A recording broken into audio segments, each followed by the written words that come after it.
And you, Stephen, do you hear us? Stephen? Stephen, can you wave your hands above your head? Excellent, because we don't see your face because of it's dark in the room. Do you have some light? A candle, a flashlight, the sun.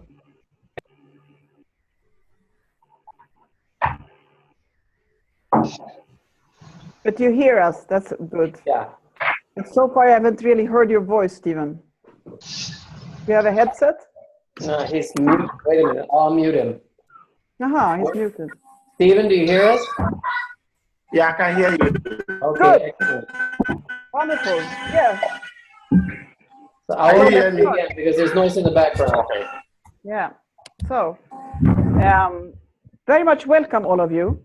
And then somebody will join us afterward. This is fantastic. This is the magic of modern activity. Wonderful. So we are now connecting 1, 2, 3, 4 continents. Imagine in one little session. So I think, yeah, we do like this very official welcoming to all of you. I say hello from Kigali, the capital of Rwanda. And as I said before, I have the map of Rwanda above me so that you can know where I am. And I'm there in the middle of this country. And the middle of this country means in the very heart of Africa, because it's like of the map of Africa, Rwanda is really in the heart position. Very small, and for all those Swedish guys, it's small like Dalarna. So it's, you know, it's not a big country. Great. Very, very small. Yes, please, Ulf, you. Yeah, so we should get started, and we should, do you want to have a short presentation first and the greeting after, Gunilla? Yeah, let's go the presentation first, and then we do our greeting. Short presentation, okay. So everybody, it's exciting and thrilling to be online with you, Salim. I've known you for a long while, it feels like, but we haven't really talked like this, you know, that much. Pleasure. Everybody else, Ajay, Stephen, Musa, now AKA Lisbeth, that's fine, AB, Amy, and Eva. So we usually start by having a short presentation where we say our name, we say which part of the world we're in, and what we hope to learn or gain by participating here. Also what we're working with, so that we get to know each other, but also because we will have new friends and colleagues that might join us later, and they can both watch this beginning after, or you might have new friends joining in months from now, and maybe they will watch this just to get an idea who we are. So we're basically reaching out into space and time to find new colleagues and to share our experiences as we teach this training. So I'll start, and let's see if we can do this time, because sometimes it works, sometimes it doesn't. The person says their name first. Afterwards, everybody says hello and their name, right? And then the person says, I'm in Stockholm, blah, blah, blah, blah, blah, blah. I hope to gain this. We can try this out now and see if it works, okay? So I'll start, and you just join Gunilla. I'll say, hello, my name is Ulf. Hello, Ulf. Hello, Ulf. Everybody goes, hello, Ulf. Thank you. Hello, Ulf. That makes me feel so appreciated. Thank you. I'm in Stockholm, Sweden. It's night, it's winter, it's cold. I'm in my office, which is in my home. I have a wife and 2 kids. They're 12 and 15. I came into this working as a hypnotherapist. I met Gunilla, and the TTT treatment kind of changed a lot of things for me. And we've been working together. We've written a book called Resolving Yesterday. And my hope with this, and Gunilla's hope as well, I think, is that we want to help train as many as possible in the world with whatever experiences we have. But we also want to learn from you, because you have experiences we don't. So this is a sharing experience. And those of you who wish to get certified, you will be able to get certified if you feel like it.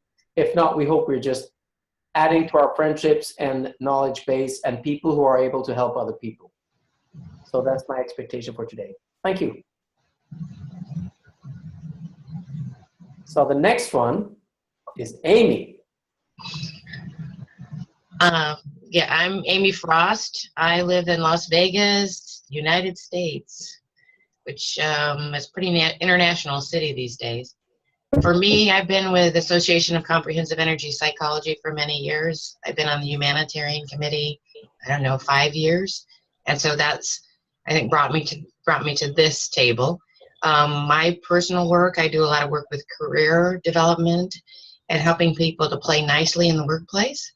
I'm doing a lot of work with veterans, active duty, and veterans and their family members. So I'm always looking for really great tools to help in career, in life, in transition. Excellent. Gunilla, you're muted. Uh-oh. I'll unmute her. There you Now- go. You can talk. So now I can talk. So, Amy, so for tonight, what do you want? To experience this.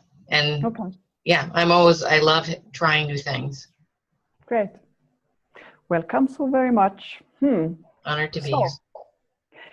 we are so happy that you are with us and we're able to come this time. So wonderful. Welcome so much. So let's go to another part of the country or the world. Let's go to Kabul, to Salim. Hello. Hello. I'm Hello, from Afghanistan. Member of Afghanistan Human Rights and Democracy Organization. Our organization is working with war victims, women, and marginalized people. So actually, our activity is based on a theater, based on arts. So I have been working in this organization almost about 7 years. One of my main activity is Theater of the Oppressed, which was founded by Augusto Boal in Brazil. Other methodology is playback theater, which was founded by Jonathan Fox in New York. And the third methodology that I'm using in Afghanistan is TTT, that I have learned from Gunilla in USA. Actually, Yes. you know, whatever I do in Afghanistan, because mostly when I'm working with documentation with war victims, then whenever in the country that is full of sorrow, difficulties and problem, explosion, suicide attacks are going on already in Kabul. So then when we listen to each war victim's history, after that we use TTT that they can recover and at least for psychological issue. And my expectation from tonight's webinar is that we can change our experience with each other, and I have to learn from your wonderful experience, especially as Gunilla mentioned about Rwanda. It really reminded me that when I was in Rwanda, in Kigali, 2009, for almost for 1 month. It is another time to remember that one. Yeah, that's Thank nice. Good. Yeah, and that's one. Am I muted? No, I'm not muted. So, and that is fantastic because Salim and I, we met in New York in 2011 in November, when he was there. And because we have a common colleague, Hjalmar from Germany, Bolivia, who has been working with Salim in Kabul. So Salim asked me to teach him TTT. So we actually did it in the subway train between Wall Street, I think the station was, and Bronx, because we were going for a theater. So he's my favorite training, because then he went home to Kabul and started training people after 20 minutes of training. So you're a primer. And he's also, of course, in our book with a picture and everything about the story. So thank you so much, Salim, and welcome. So much welcome. And we're so happy to be able to at least plant a seed in Kabul about this peace. For sure. Yeah. It is very easy for you, but I hope one day we can come up with Of this. course, we will. We will pray for that. So, thank you. So let's go to Sweden, to Eva. Hello, I'm Eva Svensson. Hi, Eva. Hi, and for me this is very new and in a way also old because I tried TFT. So that's another, like a sister to TTT, I think. So Or now the mother, actually. Oh, the mother. Oh, that's great. So I started with the mother, and now I'm going to learn about the sister. Yes. Yes, and I've been working with children in a garden for a while. And now I'm like a fisherman, I think. I'm standing in the river and trying to catch new things for me to experience. So that's why I'm here tonight. And I'm very interested in to learn everything about TTT. Great. From now. Yeah, I think Thank you so much. Thank you. Wonderful. And Ulf, who do you choose for next? I don't hear you. You're muted. No, It's Lisbeth's turn. I can hear you now. Sally. Sally. You're welcome. Sally, it's your turn to present yourself. My turn? Yes, now it's your turn. Yeah, thank you. You know, whatever I do that I have to make... No, it's Sally, because there is one Sally and one Salim. Yeah. So now I will mute you, Salim. So now it's Sally, even if he's called Mr. Sten. Yeah.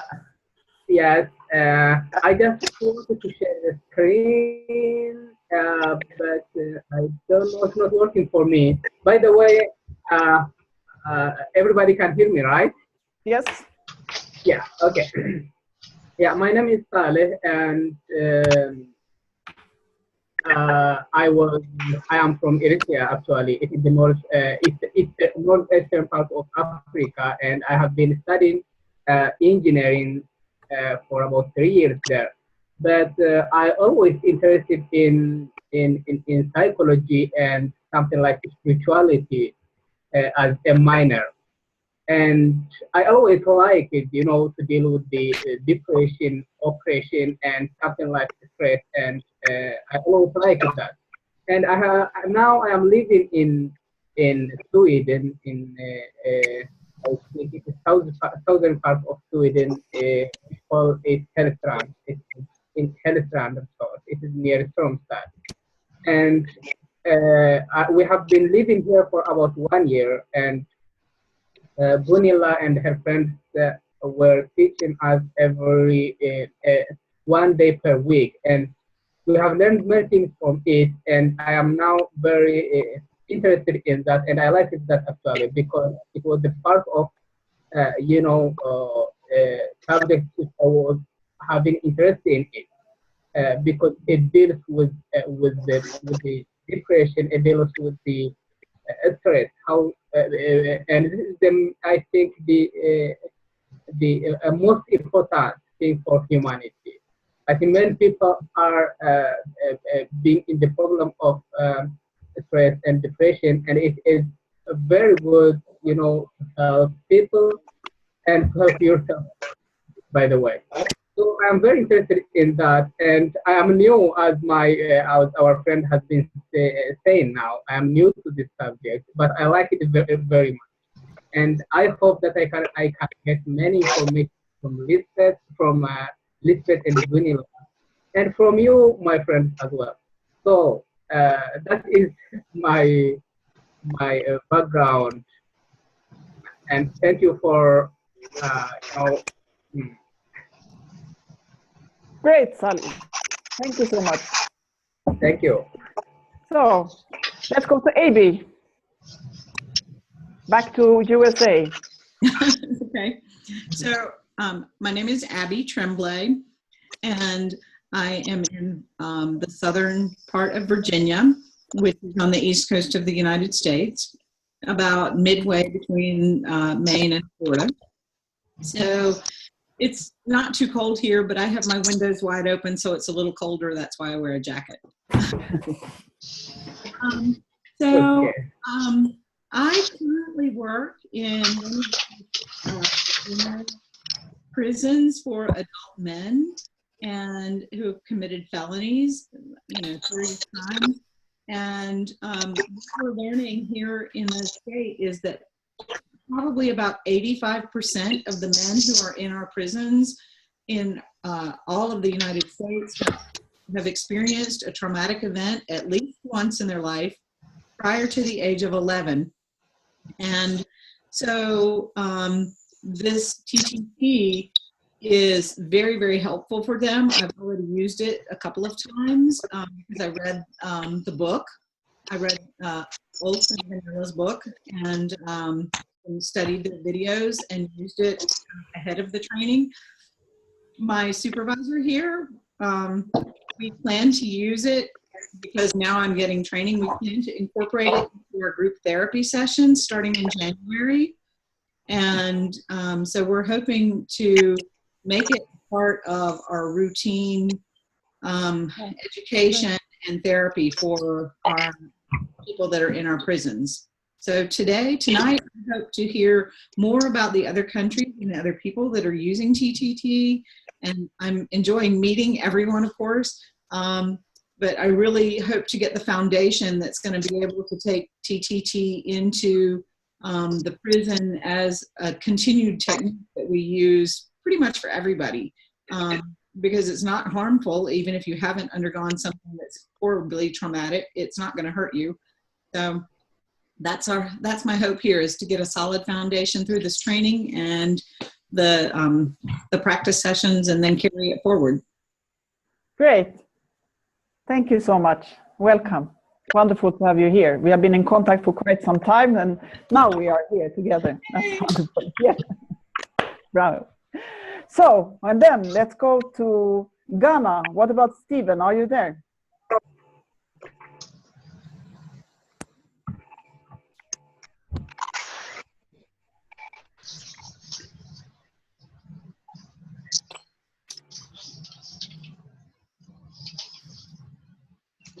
We don't hear you, Ulf. You have muted yourself. Hello? Yeah, hello, No. Stephen. Can you hear me? Yes, now we hear you. Okay. At least me. Yeah, my name is Ado. We are into human trafficking and child labor issues. Children who have been sent to, especially the Buta side of Ghana, where they are sent to do some fish work. So most of the time, these children are sold in the fishing industry and they lost their trace back to their families. So we try to identify such children and then rescue them from them. And we also run a rehabilitation center where the children are taken to go through rehabilitation process. I think this project is not new to me. The TTT is not new to me. I was introduced to it 2012 when they have to be at the Sweden for World Children Prize Award. So unfortunately, I couldn't introduce it into my organization due to one or two challenges. I think I discussed it with the UNA and we're trying to figure out how we can solve that issue. So I'm expecting that today's meeting or today's training will help me to gain more insightful knowledge so that I can practice it in other part of my work. Great. Wonderful, Stephen. I'm so happy you're with me. So Stephen came to Sweden for a project I work with. It's called the World Children's Prize, that Stephen said, because his organization, Challenging Heights, that he worked for, who, as he said, rescue children who are used, like you could say, child labor or child slaves, especially in fishery and other activities in Ghana. And they liberate them and rehabilitate them. So I was showing some TTT when I was in Sweden. And it was like one of the psychologists who were engaged to the organization. She didn't like this approach. That's why, I think that's what you mentioned, isn't it, Stephen? Yeah. That's what you mean. one of the reasons he couldn't introduce it to the organization, because there was resistance from the psychologists who were in charge of the program. And I think she was from Europe, or she was from the US, or I mean, she was not from Ghana. Yeah. So very good. I'm so happy. Even if we don't see you, we hear you, and at least I heard you very clearly. And good. Yeah, then we see. And you don't have some lamp or something you can put up, because it seems to be. I mean, you are like. Lamp. I don't know why. You put it on, and then we just go to Ajing while you're looking for your lamp. And so we'll see if we can see you a bit more, Stephen. Stephen also went. A little bit better, yeah. Anyway, it will be fine. And we're happy that you're there. We went flying together to Gotland in Sweden. You remember, Stephen, when the airplane was jumping upside down, and we were flying, so we had to do some tapping on the plane. Yes, don't mention it. He was traumatized. Yeah. Yes. So thank you so much, Stephen. See you. So now we have Ajing. You are welcome. Yeah, see you. So, Ajing, let's hear you. We haven't heard your voice yet. Yes. Can you hear me now?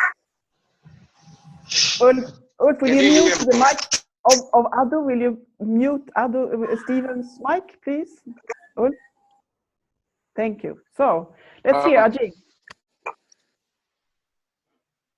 Yes. Let's have a go. Can you hear me now? Yes, we hear you now. Or at least I do. Yeah, we do. All right. Oh, that's great. Hello, everyone. Hello.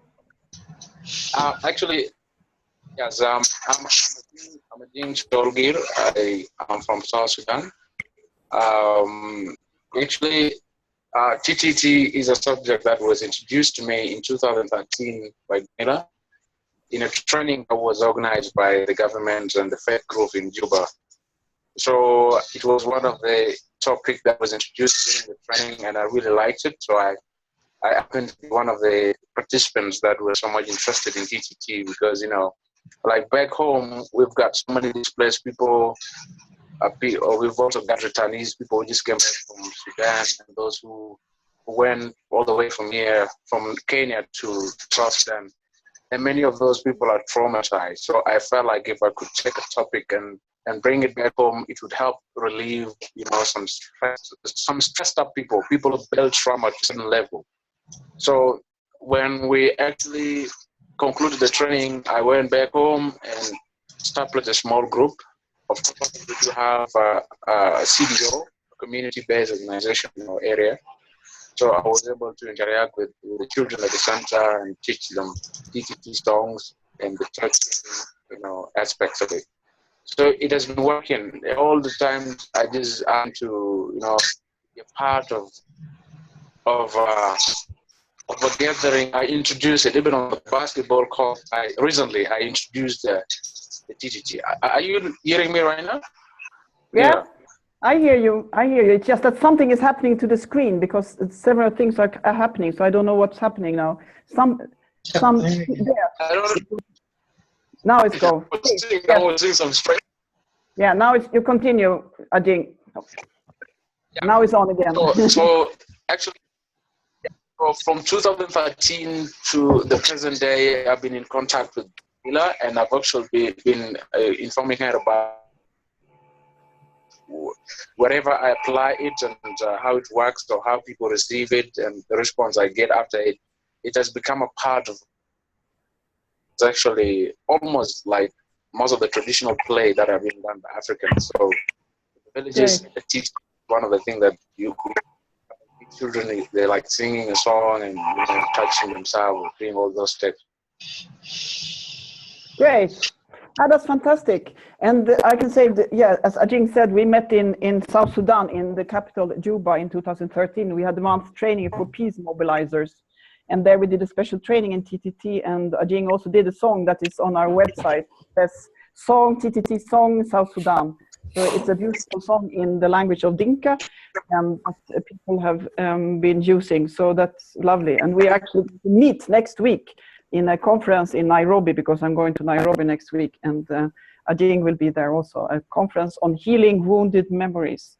So great, wonderful, wow, what a group of people. So everybody's in and everybody's hearing what you're saying. That's perfect. So yes, so Ulf, next step. So should we go through one of them, because we have to manage this from different parts. So it's like, let's go for one of the PowerPoint for introduction, or what you say. Now we don't hear you. You're muting yourself all the time. So please unmute your. I think we should start with a greeting. Yeah, I forgot that. So good. I will take off this one. So we have a greeting that we often do.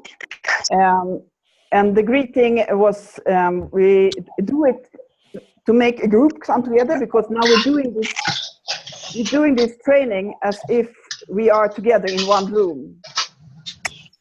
There's one mic you need to mute, really. Who is that? That's James. You can close this mic, so, or the mute. So the greeting is for making a group come together.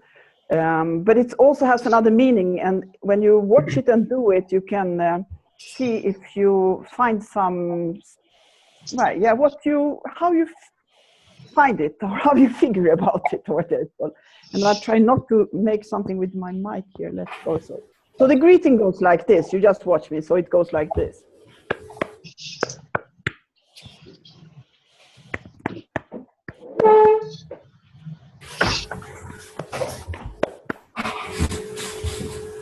So I'll do it again. So it's like.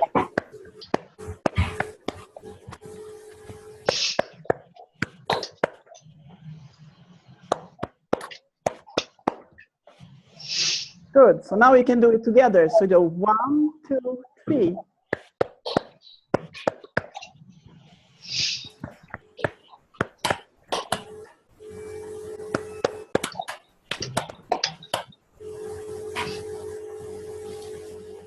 And you can actually stay like this. You can stay up with your arms like this. You just stay up like this. And while sitting like this, you can just, if somebody has an idea of what this greeting has it has a meaning. It has a very special and a very important meaning. Anybody got any idea from that? With a clap here, clap there, clap up, like this.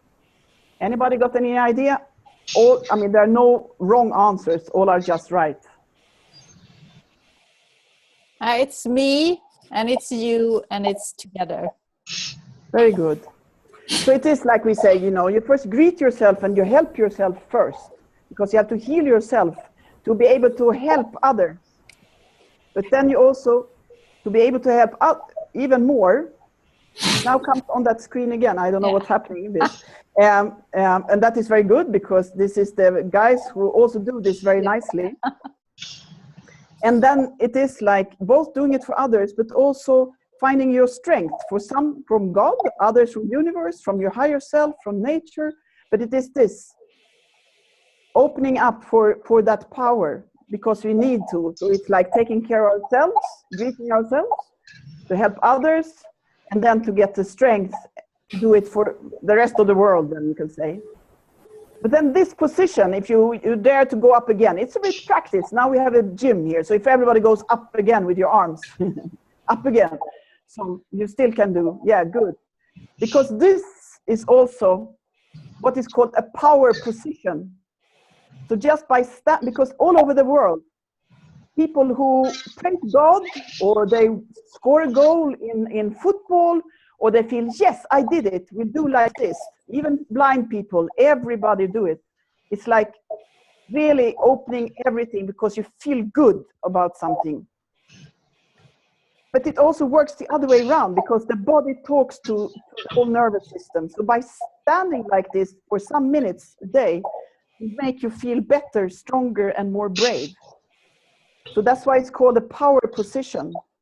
If you add to it a smile, or help yourself to smile like this, it's going to make it even better. Because then you're smiling and you're looking very funny and stupid, and it will make you smile, because these muscles also, when you make them into a smile, that sends also signals to your brain. Aha, she's actually happy, even if she wasn't before, but now she is.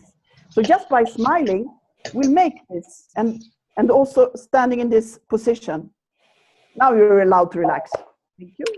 And also, another thing is, there has been a lot of studies on smiling and power posing. There's a great TED Talk. We will send you the link afterwards by Amy Cuddy, where she presents some research about this, where she says actually you can fake it until you become it. You can fake the pose of power and your hormones will join. And they have done studies on this with the pencil in the mouth, which they then changed for a chopstick because it was more comfortable. But the thing is this, when people smile, the forced smile like this 5 minutes a day,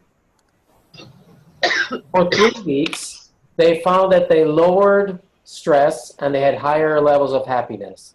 It was a simple study. It has been done also to see if it helps for depression and other things, which basically smiling and exercise seem to be as powerful as medication in many cases. So we recommend people to try these things, you know, as a game or for fun or just to explore it.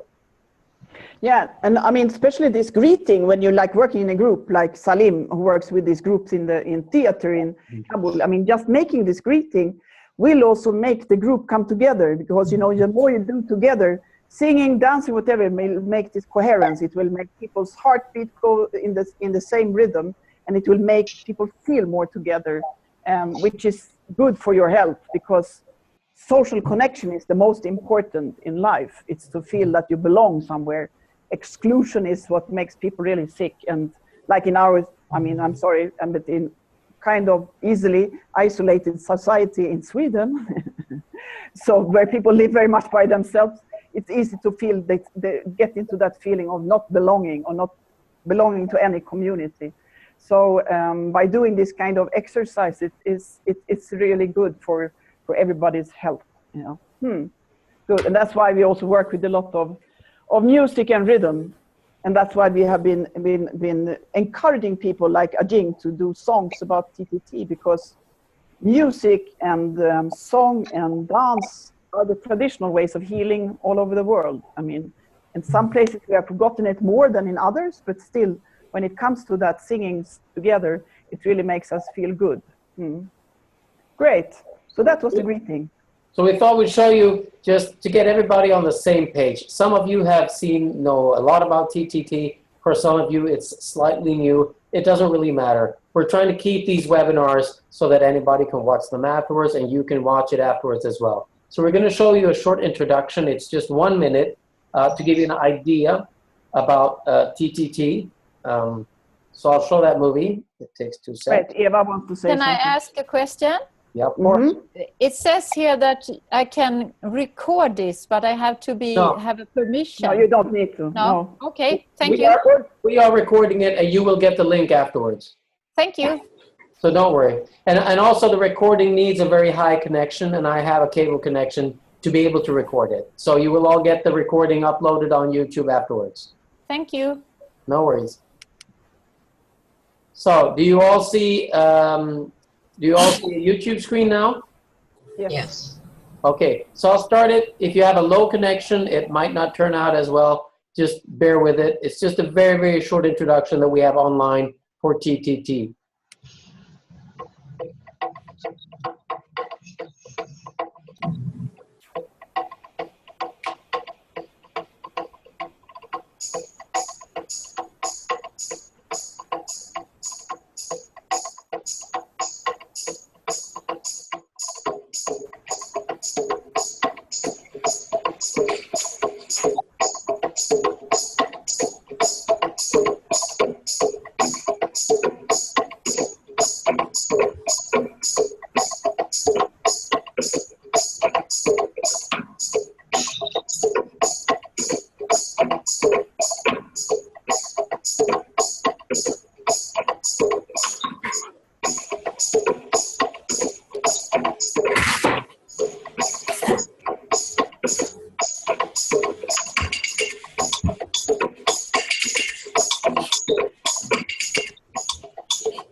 There you go.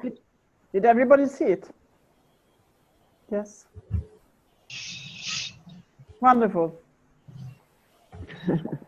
Excellent. Great.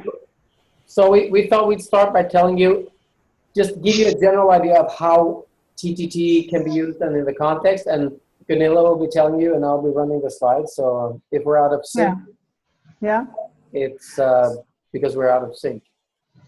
But we're out of sync. It's going to be wonderful. How do you mean we're out of sync? Because my connection could be slightly out of sync with yours, so you might not see the image at the same time, but just trust that it will be in sync somewhere. Yeah, okay, I will go. Yeah. So so here we were. This image we found before, it's just beautiful power position and these beautiful guys. So that is just an introduction. Yes, please. So you just shift to the next. We had this one. We did the power position. Don't forget that one. Okay. Yeah. So I mean, we call this. There's one mic you have to mute, Ulf, because there's something that is scoring in my in my ears. Please. So we call this trauma tapping technique because it has become trauma that we started working with, and that has been our special area. But then sometimes we also call it tension tapping technique, because in some places when you mention trauma, people find it, you know, too much to say that you can do something about trauma. But tension is something that everybody is allowed to work with, like stress. So that's why we call it for first aid for stress and trauma. Like in Sweden, when we have been working, we have called it more lately tension tapping technique. When I'm here in Rwanda, rather trauma tapping technique, because people know here that their problem is not what they would say stress, they would say it's rather trauma. Yeah, okay. And this picture is from DRC. But the technique can be used in any kind of situation, because people have stress and need of relaxation everywhere. So this is from music festival in my village in Sweden, where there was this party tent set up during the festival, and I said, let me have a training there. So there were these guys coming just to learn this in a couple of hours, and they enjoyed it very much. But also among this group were one person who later wrote an email saying that, thank you for that training. I had no idea that there would be one like that in that festival, but you actually saved my life, because I was on the, brink. I was actually planning to commit suicide, but with this technique, I found relief from those things I was carrying. So you never know when you're teaching this, who is the one to learn it and how they will use it, because you can carry it on anywhere in life in a very easy way. You know, it's like you just need your fingertips. So that's very good. So yes, please, my dear. We have also used it then in a lot of now refugee centers. So this is actually in our neighbor country, Finland. And these are all young guys from Afghanistan who are refugees in Finland. So in that center, and we call it also a tool for integration, because it's difficult to learn new things when you are traumatized, difficult to learn a new language, to be together in a refugee center with people you don't know, and it might be very little space for your person, and a lot of challenges. I mean, that is. And the first word that you learn when you come to these countries is, like in Swedish, vänta, which means wait, because you have to wait and wait and wait for your permit and things. And so in that case, it is a very good tool for everybody, and also, of course, the staff. Yes, thank you. We also say it's language independent, because, as you know, you need very little instruction. It's enough to say, you know, think a little bit about your problem and tap on these points, breathe and repeat. That is and then breathe in the end again, and then just, you know, notice if something has changed. So it's like 4 sentences you need. So in that sense, it's very easy to transfer it to people in other places who do not speak same language. Here are among Pygmies, the Batwa in Congo, who are very, very much marginalized in the society, because of different reasons. Yes. You can also do it in groups. This is in West Africa, a bit close to Ghana, but also a bit further west, in Sierra Leone. And these were groups of women who belong to an organization working on reconciliation. And they are all widows, because in the war that was for 10 years in Sierra Leone, most of the men were killed. So there were like eight women on one man after the war. So you understand there is a lot of trauma among these women taking care of their families. So they were very happy about this also, and that you can use it in big groups, in meetings. Yes. And this is a picture we got from Salim from Afghanistan, because this was the picture he sent after we met at subway train in New York. And then after some weeks, he said, yeah, I've been doing this training with these women. First, he went to West, where it was not possible to take a photo, but this, I think, is from Kabul, is it? Salim is from Kabul. Yeah, good. So we say it's culturally adaptable. You can use it in any kind of setting. It's also not needed to have, specialists, but because people can learn it easily. So this, for example, is a parents' education in Rwanda, and this woman here, she is one of the parents, and she learned this technique during one training, and then she's training these other guys. So it's very easily transferable, or no? Yes. This is also, yeah, you see the title, Transform Pain to Power. This is a rehab center for women who have been subjected to gender-based violence in Congo. For you who know a bit about it, it's that sexual abuse have been used in an extremely large extent in the conflict there, which is a conflict over all those minerals called coltan and etc. that are used in all the what you call devices for communication, because it's a high it's what you say högledare. It's a mineral you need in all laptops and telephones, and the civil population are the ones to be suffering, and the women the absolutely most. And this, yeah, and okay, and this is from the training where Ajing was in South Sudan in 2013. And where we were like 200 peace mobilizers. And here, since you don't, with the TTT, we don't use any words. You don't have to tell what you have been through. And then when you're working in an environment where people don't really trust each other for different reasons, for different conflicts, for different other reasons, or like here in Rwanda, where people prefer not to speak because you're not supposed to speak about your problems, it is very easy to use this tool, because you can just expose yourself internally to your problem, doing the tapping, and still things will be solved. Okay.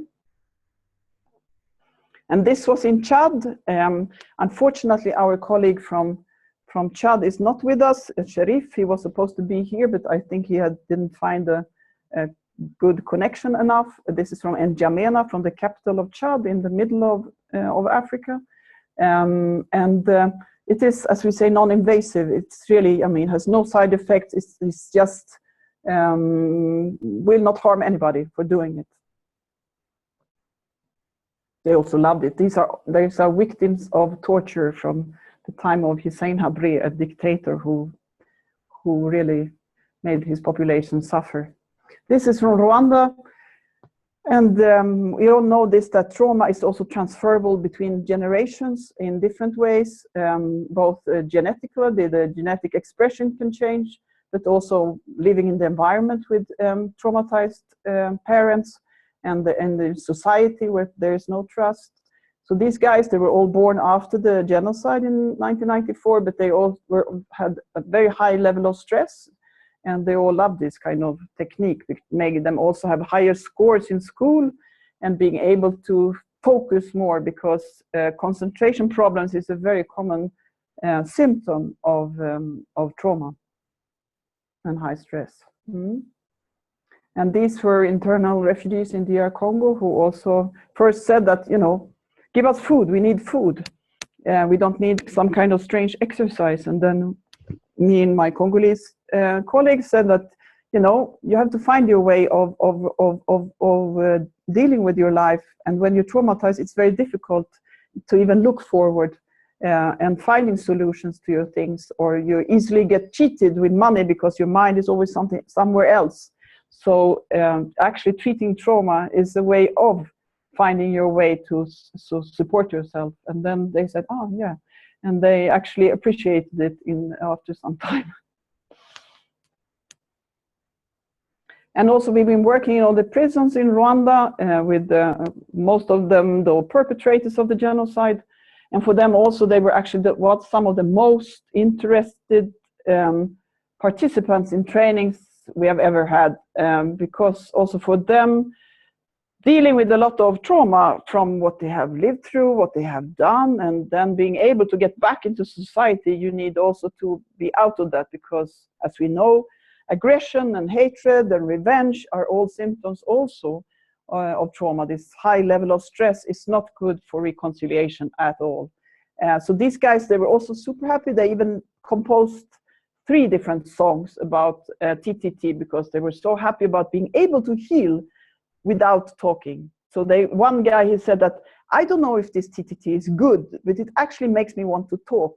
And he approached, or many of them actually approached our Rwandan colleague Murigo and asked her to approach the families that they had hurt, because they felt they would express it. I feel my heart is getting soft. I want to ask forgiveness from those people I have hurt. We have also worked in 3 different refugee camps in Rwanda. These are Congolese refugees. Now these houses have actually, or these tents have been changed to constructions of bricks actually. But this was in 2014, they were still tents, 3 times 4 meters per family. There are now, unfortunately, also refugees from Burundi here in Rwanda, because of the situation is very unstable in Burundi. But here also our colleague Murigo, she started doing this, and this is also to show how you can expand this TTT. So she trained first 8 people, and she told them to teach to 5 each. And then next time when I came with her, they were already 40, and then she kept going like this. And the same she's doing now with the Burundian refugees, because she met them and asked them about their situation, and she said that, yeah, I lived through the genocide here.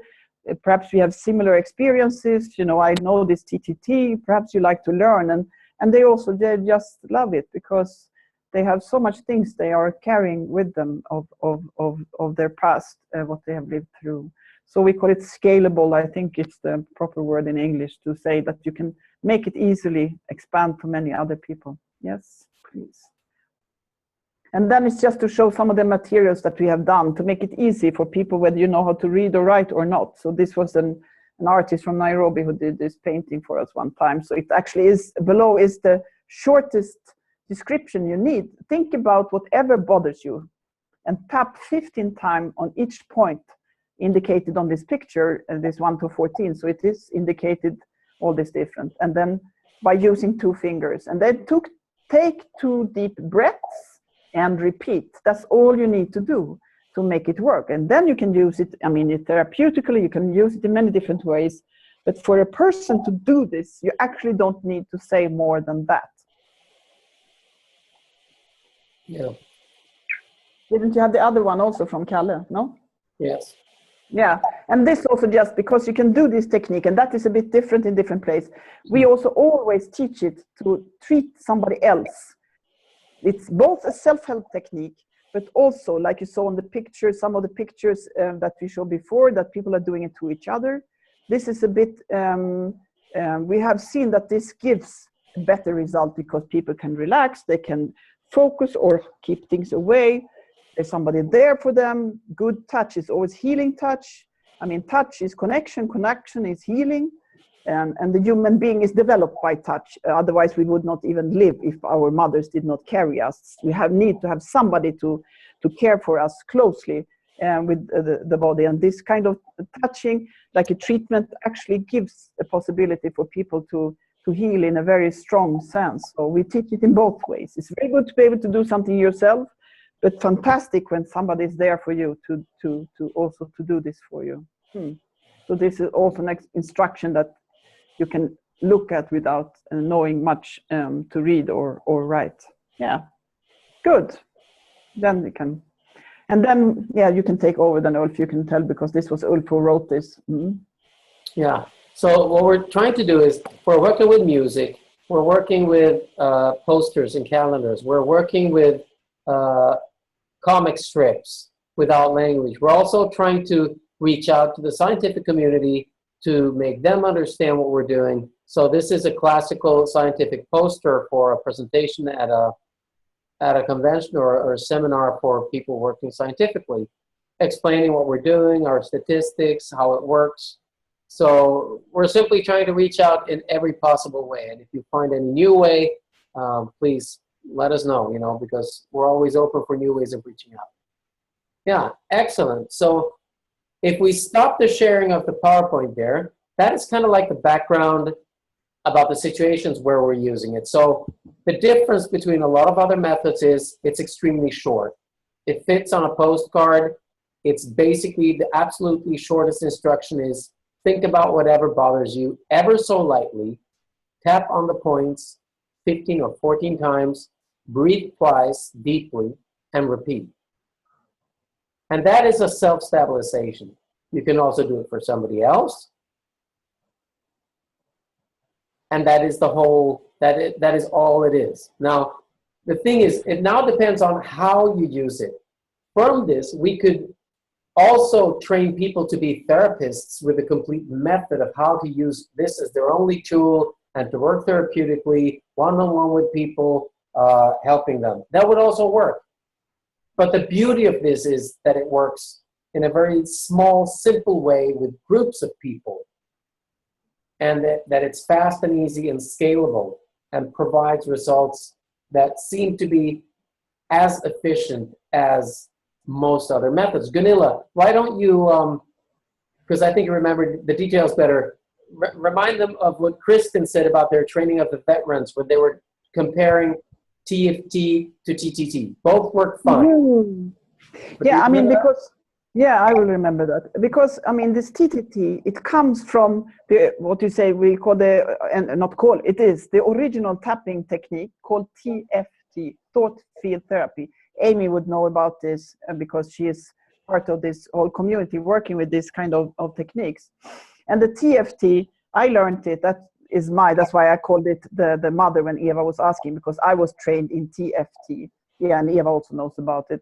So, and when I learned the TFT, it has a different way because it has different what is called algorithms and for different kind of problems.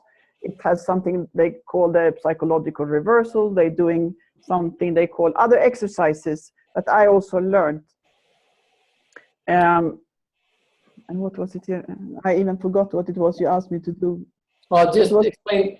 Kristen was doing a training for the Yeah. So, and then from there, from this TFT, I learned it. I came to Rwanda together with a professor from the US called Dr. Carl Johnson, who wrote the first scientific article in the Journal of Clinical Psychology in the US, the Journal of the Association for what they call APA in the US.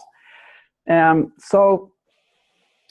that was a technique that requires a long training. And then for me, it was when I saw that people got a bit confused about this when we tried to teach it to people here, and it took too long time. I have an earlier career, or I'm a journalist. And as a journalist, you learn how to make people understand what you say or write, or, you know, that is your profession. So when I saw how Dr. Johnson was teaching, it became too complicated and people got confused. And then I thought, but this technique is too good to be confused. It has to be spread. So I started to think, how can this be changed? How can it be simplified? And in the second kind of tapping that has been spread a lot in the world, it's called EFT, Emotional Freedom Technique. They don't use different kind of points for different problems. They use always the same points, like we do.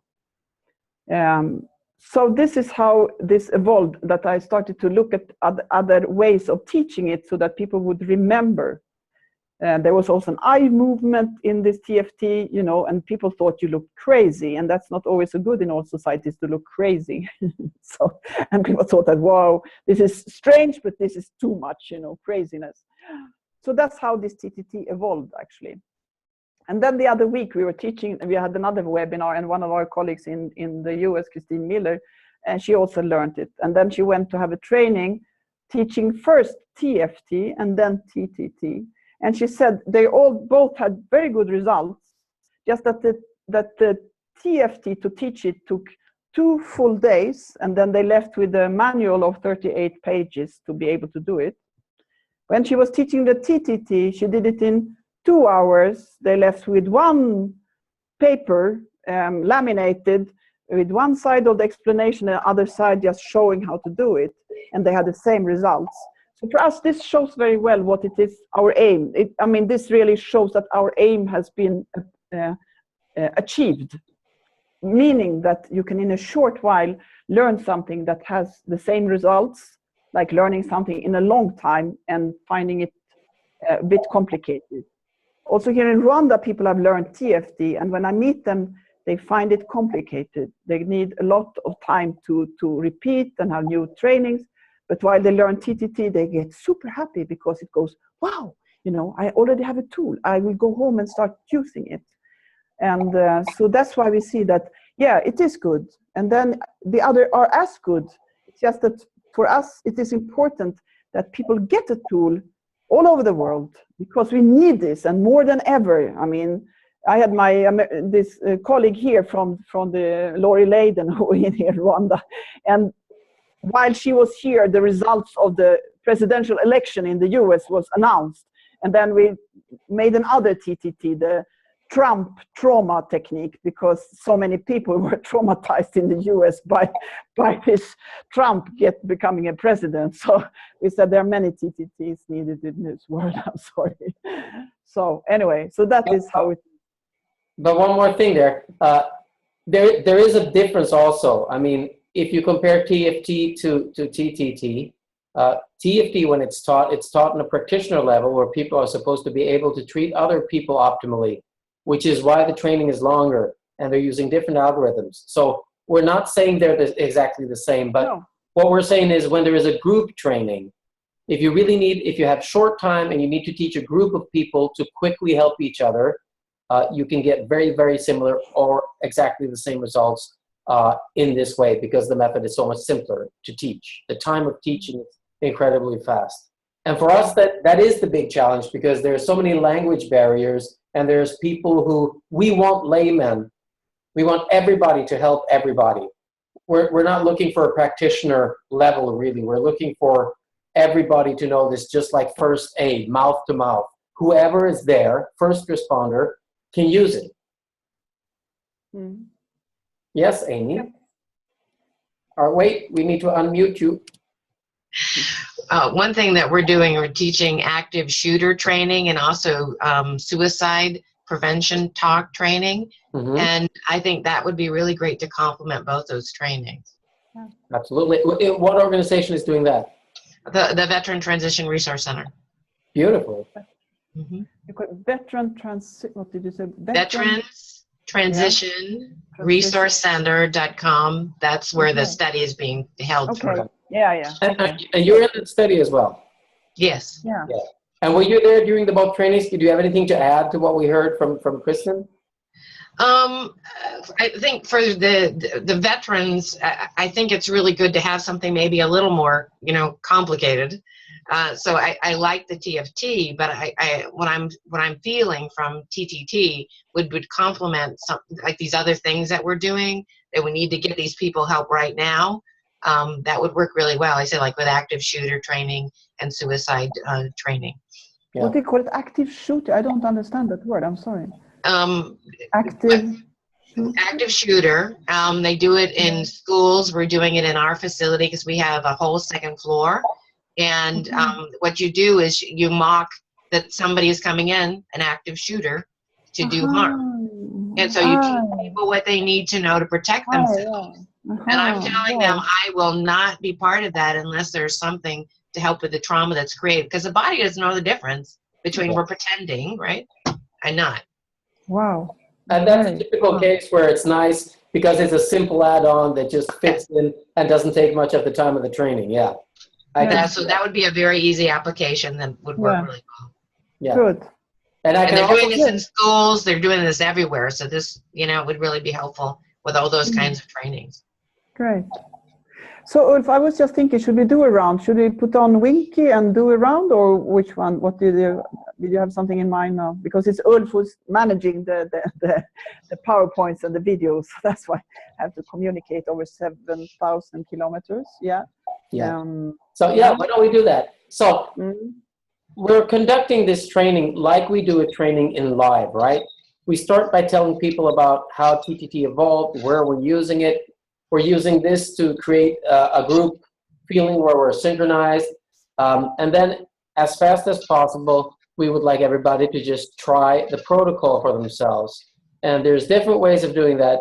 If we don't have any technology at all, everybody will just watch somebody who leads it and follow after.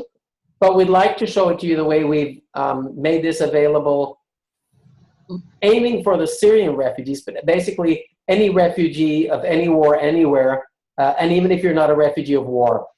What we did was we contacted a creative agency in New York and in Los Angeles, and we asked them to help us to do a self-instructing movie about how trauma is encoded, how it can stick in our system after we reach peace, and also how we can simply tap with a figure in the cartoon. The good thing with the cartoon is there's no gender, there's no race, there's nothing you can recognize. It's every color, every creed.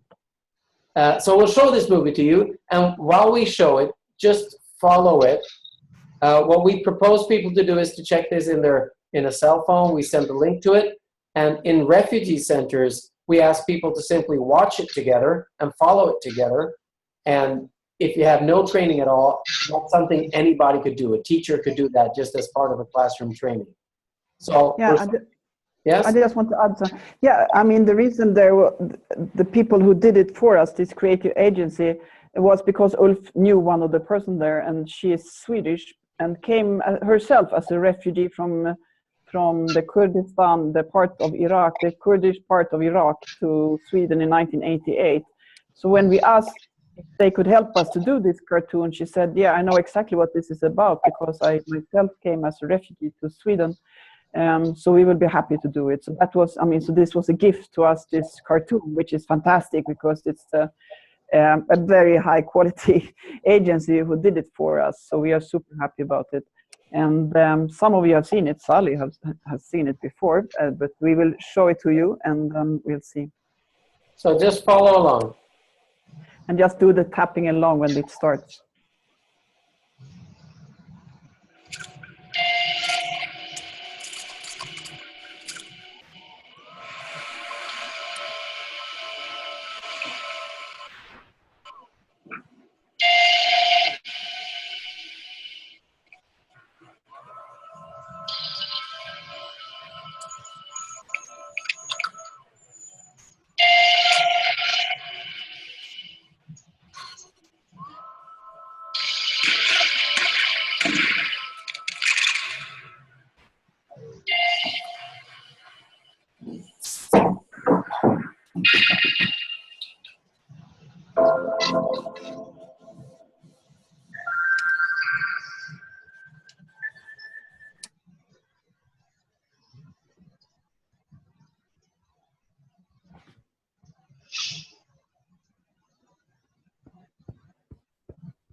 I think we have different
Some breathing. And we always repeat. I mean, I don't have any sound on my video that I have because I have a slow connection. But you can watch it online later because it's on our website.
And then there's the sharing for us, which is one of our most important parts of sharing this technique.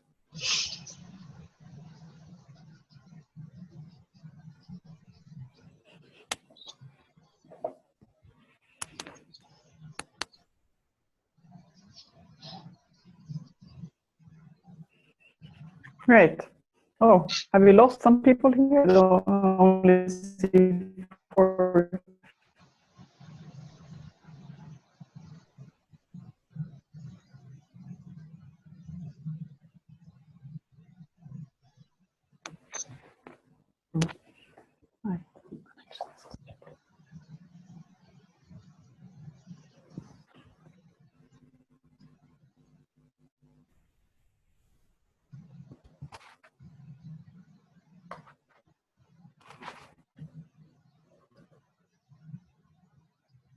You can't hear me, can you? Okay, so that's self-tapping with the movie. All of you are muted now. So if you look in the bottom left corner of the screen, you can unmute if you have a comment, if you want to say something. So this movie can be used as a self-instruction for self-stabilization, and it can be used to teach a class or to show a group of people how to do self-tapping. Yes, Salim? Yeah, just I wanted to add the important things about the TTT that I found in Afghanistan. As you know, most of war victims' videos in Afghanistan, they are not very familiar with reading and writing. So I think the big mistake that international community committed in Afghanistan, that they focused on educated people, some ministers, and some open-minded people, but they never focused on marginalized people. So I think the TTT technique is very important, that whenever we go into the community, whenever they show the videos that this technique works like this. It is very simple, just by showing it them is very easy to learn. So that's why it is well received by the ordinary people. No, that's great. Yeah, when I was working with videos group in Mazar Sharif in another provinces of Afghanistan, so the video, she came to me and said, this is the good things that I wanted to work, because whenever I go at home, I can work with my children, with other videos easily. But some people when came there and they use the PowerPoint and they lecture, at one, it is in English, they translate it to Persian. Really, we are not familiar with the words, what are they saying. The second thing is that when they write, I cannot read it. So this kind of thing can help us very easily to learn and to use it in the community, in the society. Great. Yeah. Thank you so much for that comment. That's a very valuable piece of information, and it is this, I mean, to reach people, and that is wonderful to hear, because that's really what it all comes about, of importance for us. Great. Thank you, Salim. Yeah. Ulf, I only see a still bit. I don't. Is there any other comment? Anybody else? I would like to say something. Yes, Saleh, how are Yeah. Yeah, Saleh. By the way, you have to say Saleh. Can you say Saleh? Can you say Saleh? Yes. Can you hear me? Yes. Yeah. Yes. My point is that you know, the good point about the good thing about TTT, which I see, is that it does not take time to study it. It doesn't need you know, much time to study it. It is about in 10 minutes, 15 minutes, you can study what you can know how to do it. That is a good point. And another point is that you know, you can do it. You don't need to follow some specific type of you know, religion or some specific type of understanding. You can have any type of understanding, and still you follow it, and still you do it. Just it is about thinking about your problem and just connecting with higher being, which you call it, you can call it anything, and you can connect with higher being while thinking about the problem. So the main two things which I can think the most important thing about TTT is that you don't need much time to study it, and you don't have to be a follower of a specific type of religion or something to follow it. You can believe whatever you want, and you can, yeah, you can still do it. So that's the main thing about it. Very good. That's really true. And that reminds me of, I mean, a comment from one of our colleagues from Nigeria, who is Imam Ashafa. And I met him several years ago. And the first time he learned this technique, he said, yeah, it's good. And then the next time, a year later when we met, he said, yeah, you know, Gunilla, I have been thinking about this. The first time we met, I thought it was very strange. This technique is not based in any spiritual tradition. But now I've been reflecting since we met, and I have realized that that is what is so good. It's not based in any spiritual tradition. It is universal, so that anybody can use it depending on whatever, you know, spiritual tradition you belong to. And so that is really, and that is very good, you know. So it doesn't exclude anybody, it includes everyone. It's just universal because we seem to have the same nervous system wherever we come from. Fantastic. The same setup of nerves, hormones, and all the reactions that comes from stress and trauma. It's the same kind of mechanisms in all of us, all over the world. Yeah, great. Thank you. So what we'd like to share with you also is a slight bit of the, yes, Ajin? Ajin, I will unmute you. Hang in there a second. I think you're on. Wait. He's still muted.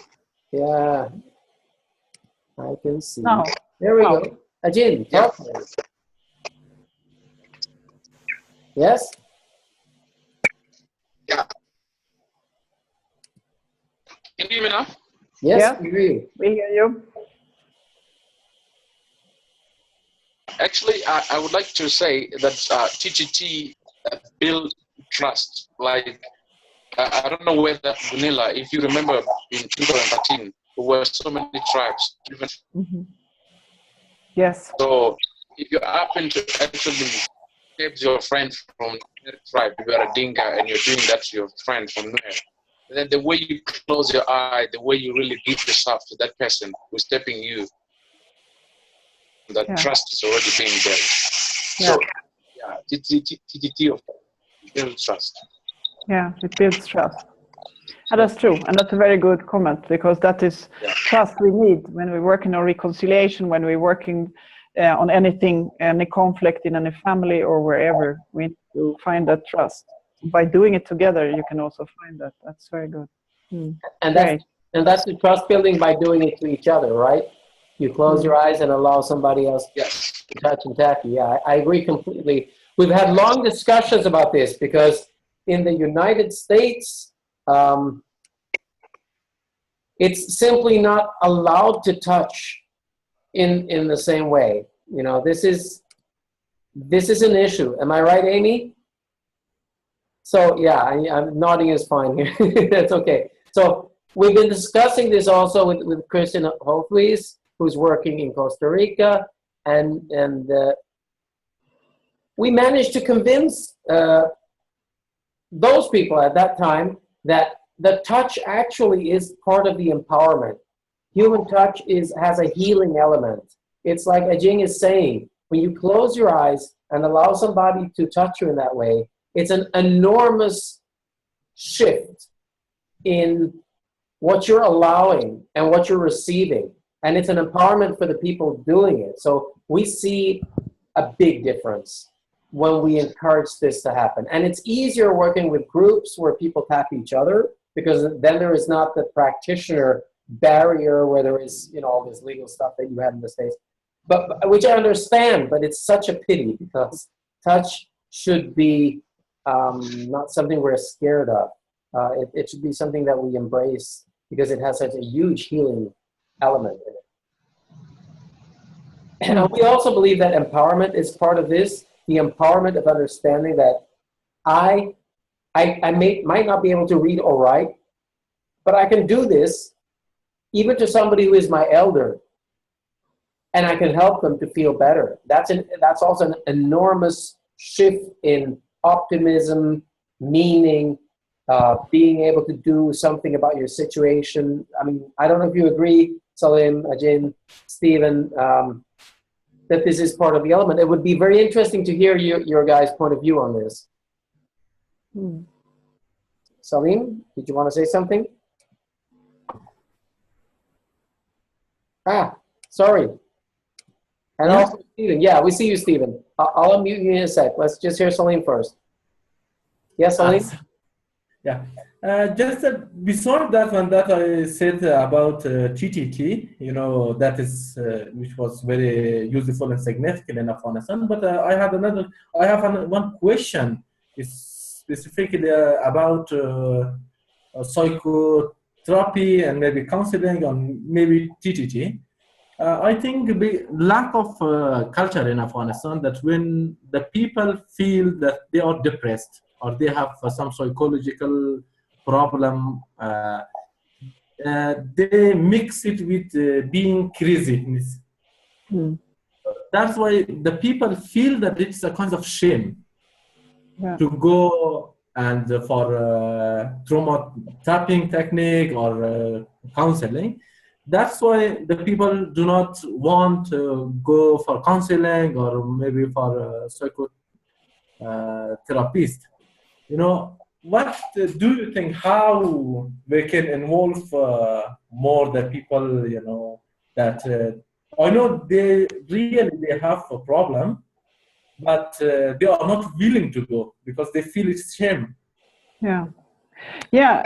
And that is, I mean, and it's not only in Afghanistan, it's also here. I mean, it's warazaz, it means you're crazy. It's like people would say when somebody's behaving the way that you can do when you're traumatized, you know, saying strange things, behaving strangely, reacting strangely. So that is why we say this. It's very important. That's one of our, you know, other goals. It is to make all societies trauma informed, so that people know what is it to be traumatized. And that's why also we say this, that we don't say that you're traumatized, you're stressed, you're something. It's like if you have a group where people are meeting and just doing this exercise, many people will heal just without anybody saying that you need to go to a therapist, you need to go do this or that. That's why we're encouraging also to do group works, because if you have a group and you do this and you present it the way we do, it's like, yeah, I always use this myself because I get stressed, I have this and this and this happened to me. I always tell about my own anxiety, you know, all these different strange things I've been through, and saying just try and see if this can help you. That's exactly, because here it's the same, that people, you know, they don't want to say that, you know, go away to a special place. And that's why you can do it in any place. You don't have to go to one room with one person. That's what they say here. Why should I tell a stranger in a white room about my own problems? Never. You know, that's not the culture here either. It is you do things together, and then you can heal together. So that is one way of looking at it. It is, first of all, just when you're having trainings, to tell these can be symptoms of trauma. And then some people here will say, are you talking about me? I have all those symptoms. Because people think they are the way they are. And I say, it's not, you are not, you know, this and this and this, but you have become it, because it's like being sick. You have symptoms of what you have lived through. So that is, you know, it's definitely not only in Afghanistan. In Sweden, it was the same. My parents, they would never have gone to a psychologist or a, you know, never, because it's like, am I crazy? You know, is there something wrong with me? Never, don't. So it's like, I would say my generation, where it started to become something that people start to go to therapists and, you know, and seeing, you know, looking for help when you have some psychological problems. You'd like to add something, Ulf? I saw you. Yeah, no, I agree completely, and I think Stephen has something to add. Yeah, let's hear. Stephen, welcome. Ghana, calling. Thank you. I think it's very useful. The TTT is very useful. Though I couldn't have the opportunity to practice at my workplace, but I've been practicing it as a person, and I've been practicing it with my children and my wife. So it's very useful so that you can use. And going forward, like, I may discuss more with you, Joanna, later on how I can expand it into some of the schools in Ghana here, because most of our school children are children from the traumatized families. So I was thinking how we can implement this in our schools. And then apart from that, I may also want to know more about the theories behind the TTT. Yes, because this is very new in Ghana. So going out there to talk about it, people may want to know what are the theories behind the techniques that you have. Yeah, and that's what the psychologist that I mentioned used to teach me. He wanted me to tell her the theories behind the TTT. So I think it's very useful. Yeah, great. And that is good. Yeah, wonderful. Yeah. So perhaps you should go through some of the theories about it, so you can. So what we usually do is thank you, Stephen, and thank you, Slim, for sharing and edging it. All of you, I mean, everything you share is a gift for the rest of us. So, you know, every experience you have is valuable. We'd like you to have a bit of the science that belongs, well, the theories of the science and the experiences that we have of this, because we believe that it helps you in different ways. Now, you're all muted. If you want to speak, just wave or unmute yourself. That's fine. Anytime you want to intervene, please do. We're changing screen to a PowerPoint, which means I won't see if you're waving. So just unmute and talk if you have a question, okay? All good? Wave Good. if you agree. If you agree, just, yeah, I agree. Okay, that's good. Thank you. Wonderful. So we're going to share screen, and we're moving into the PowerPoint, which is this one. Right? So TTT, we call it first aid. First aid, we call it intentionally, because first aid is something that anybody is allowed to learn and to give. We also say it's language-free help for laymen and professionals, because you can use it professionally. You can learn it in 10 minutes and do it in 5. That's the absolutely shortest time. Salim, I think you are among those who learned it in the shortest time and made the greatest difference. So I also, yeah, we always take your example as the possibility of somebody who knows what they will use it for, can learn it in a subway train and then go home to use it. Yeah. So that's it. Yeah. So we're talking about mental health, and we just want to put everybody on the same page that we are. Now, you don't have to agree, and if you don't, please say so. But this is what we feel about this. Mental health, one of the most essential things is for people to be rested, to have food, water, and exercise. When they're deprived of this, our mental health deteriorates. So to give medication to somebody who has not rested, not eaten, not had water or exercise is kind of like putting out a fire without checking how big it is. So don't underestimate how much you need as well in rest, food, water, and exercise. Mental health is something that happens in a social context. That's why we don't believe in treating people one by one in rooms where they talk to strangers, not when it comes to groups of people who share the same experience. So we think working in groups is an empowerment of the whole thing. It's a group healing, group community training. Accepting that something has happened to you is kind of essential to be able to do something about it. There's a stage of denial when you don't believe or don't want to accept that something has happened to you, but the sooner you can accept it, the better. Now, one of the reasons TTT can help you with this is because if you think about something that happened to you and you freeze because it's still in your nervous system, you won't get to the point of accepting it. So you're stuck in the memory of that time. Now, if you think of it and somebody helps you with TTT so that your nervous system calms down, then you can accept perhaps what has happened and move forward. Meaning, well, with this we say that all suffering, it has some kind of meaning that we can grow from. If we can relax and think about what happened to us, we can find a meaning in it. And there's always a meaning. There's always a lesson to be learned. There's always something we can use, even from the darkest experiences. And by being able to learn how to do this ourselves, we're empowered. And Gunilla, I just have to tell you, and also everybody who's speaking Swedish here, we've been looking for the Swedish word for empowerment. And I found a guy who had studied literature in the university, and he said, oh, but that's egenmakt. Mm-hmm. Yeah, no, that's it. Yes, Finally found the Swedish word for empowerment. Yeah. Egenmakt. I just wanted to share that. For anybody speaking, that's great. Be prepared. Now, it's shown that a person who is faced with a situation that you never thought could happen or never imagined is more likely to be traumatized. If you've thought the thought before that this could happen, you are less likely to be traumatized.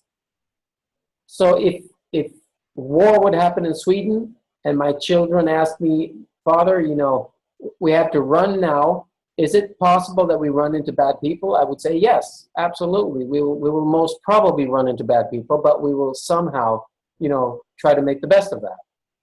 Because if I say no and we do it, it will be a completely new situation, which is more traumatizing. So that's just one example of being prepared.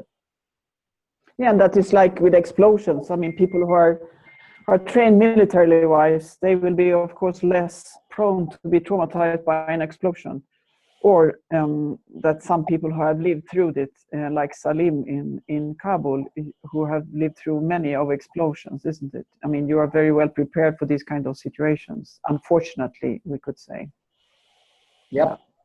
Yeah. Mm. And that's also the thing. If you're sitting in a cafe and a shot is fired, most people with experience from this will go on the floor and hide.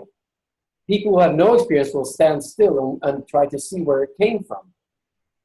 So being prepared is a way of actually handling situations also for mental health. Focus on now and forward. Most people who are stuck in the past, not only in the nervous system with post-traumatic stress, but also mentally, it's really hard to move forward. You need to land here and now. And we find that tapping is a way of reminding people they are here and now, right here in their body. It kind of brings people out of dissociation. And there are strategies for self-regulation, and TTT is one of these strategies. So it's really important it's really, really important to know these strategies. Okay. So we work without words. We don't have setup phrases. More or less. And we don't have affirmations. Now, it's not completely without words, but we avoid the talking because it's not necessary. Now, the reason we're talking about setup phrases and affirmations is because in EFT, there is, if you're trained in EFT, emotional Freedom technique. Yeah, emotional freedom techniques, there is a setup phrase that people do, which is, despite this having happened to me, I completely accept and love myself, which doesn't really work in a group setting. It can be re-traumatizing. It's very important that you do it in a positive way, but it can turn negative. And there's even research that shows that affirmations for somebody who's feeling good can make them feel better, but affirmations for somebody who's feeling low can actually make them feel even lower. So we've skipped affirmations. We don't talk. We connect ever so lightly. We don't even ask people about their experiences because it's not necessary. If they can connect to the feeling and they say, yes, I'm connected, that's enough. We don't need to know their story. Now, the story could be very useful. It can be healing to talk about something. We're just saying it's not a necessary part. And we know that Salim, we often refer to your example of the story box. Memory box, yeah. Memory box, yes. So we'll ask you to tell about that in a few minutes. And Gunilla, you will keep tab on that if I forget it, okay? Mm-hmm. But we don't necessarily ask about experience. And we try to avoid suffering. And one part of suffering is having to talk about it if you don't want to. Okay? Mm-hmm. So we move on. We say make stress and trauma your friends. Stress is in the body to help us. It's there to help us flee, to find strength, to move away from something that is bothering us. So we shouldn't be afraid of stress, but we should also not get stuck in it. We should understand how it works. So understanding how it works is one part. Understanding how trauma is encoded is another part. Understanding traumatic reactions, that they are not necessarily logical. So one part about encoding of trauma is that when you experience a traumatic experience, your nervous system will make connections. It will write a list saying it was a person with a gun or a knife or the fist. Now this is immediate threats. But your nervous system is also going to say, it was night, it was day, I was with friends, I was alone. It will also say, I was in a room, I was outdoors. All of these things can trigger the trauma. So for a person who is traumatized, they can be triggered by a memory, by the smell of something, by the sight of a color that was there. And by understanding this, it's easier to understand that trauma is not necessarily rational. Also, trauma is something that once we have it, we can transfer it to other people. A mother can transfer it to her children, or a husband to his wife, or a patient to a caregiver. Because we have mirror neurons that mimic what other people do so that we can feel what they feel. So we can read other people. And this also means that if we are surrounded by people who are traumatized, we are at risk of becoming traumatized ourselves. That's why we always do the tapping on ourselves while we teach it. We always participate in being tapped and tapping so that whatever comes to us also is relieved. The reason we want people to understand somatization is when something in your mind changes something in your body until it becomes permanent. So I could be stressed, which means I lift my shoulders up high, and after a while, I get a neck pain. Or the stress is causing my digestion system to take a pause because my stomach will not digest food if I'm stressed. It will wait until I'm calm.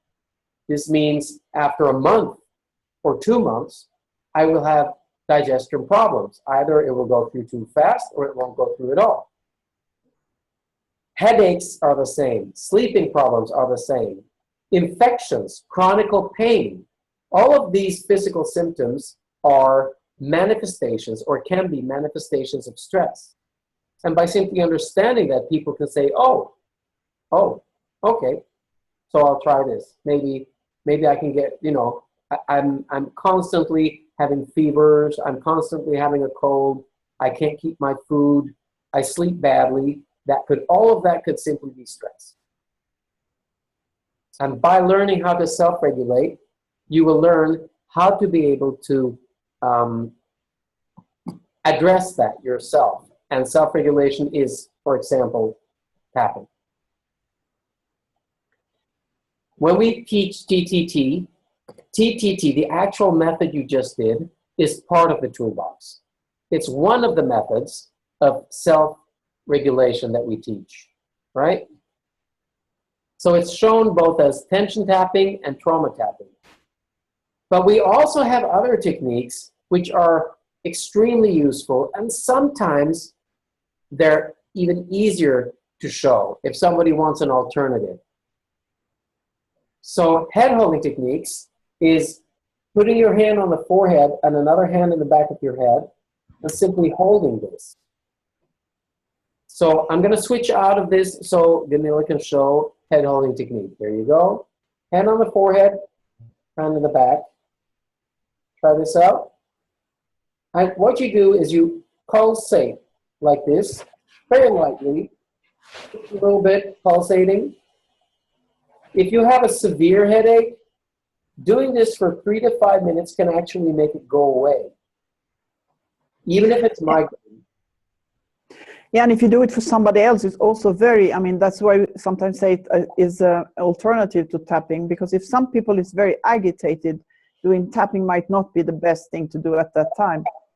But doing this is very calming, and, it's like feeling held, really, because that's what, again, this feeling safe in your body will make the mind relax.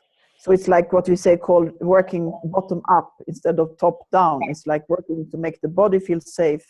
And when you hold the head, that makes a very good safety. And this is done in many, many different cultures, that you will, with somebody to calm someone down, just hold it. Or when you yourself, like, oh no, something's happening. People will do it like this, just holding your head. It also stimulates actually the blood circulation in your frontal cortex, the front part of your brain, where the thinking, the logic thinking, and the self-awareness is located of the brain. So this actually can help the brain to get back into, more of logic thinking and not this feeling of wanting to flee or fight. So it's a very easy way, and it is actually a trauma treatment also called TAT, tapas acupressure technique, that consists partly of this head holding. So this is something you can, and like Ulf said, even severe migraines can actually go just by holding the head like this. Yeah. So we'll continue. Apart from head holding techniques, there's the alpha theta breathing. Now that's the breathing that is done in the TTT in the middle. Alpha is a brain wave. So you could say that we have a number of different brain waves, and they're all online at all times. And these brain waves, they're enhanced depending on what we're trying to do at that very moment. So when we need to think and interact with other people, we have more alpha brain waves. And when we start daydreaming and going into a little slightly relaxed mood, we have more theta brain waves. And when we relax really deeply, we have delta brain waves. And if we're really excited and almost ecstatic, we can have gamma brain waves. But they can also be active when we get traumatized. So you can say the slower brain waves, the ones that go slower, are the ones that are active when we're healing, when we're calm. So alpha theta breathing is a way of going from a higher brain wave of alpha down into a lower theta. And what you do is your nervous system consists of two sides. The sympathetic, which takes care of action and stress and fight and flight and fun. And there's the rest and rejuvenate system called the parasympathetic. Both of these are actually undulating all the time. So every time you breathe in, the sympathetic nervous system goes up. Every time you breathe out, the parasympathetic goes up. They can both be stuck high or low. One of them can be stuck as well. But basically what happens is the sympathetic is activated when we breathe in, and the parasympathetic when we breathe out. Which means if you want to lower the activation of the sympathetic nervous system, you breathe out longer than you breathe in, right? So hold your breath.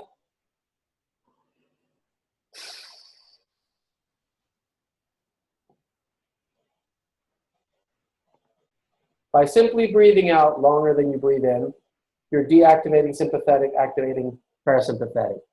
And that will enhance your theta brain waves. So let's do this together and try to do it exactly the way I do it. You breathe in. With your nose. Hold your breath. And when you breathe out with a sigh. And become heavy. And you do it again. Hold your breath. And when you breathe out long with a sigh and become heavy.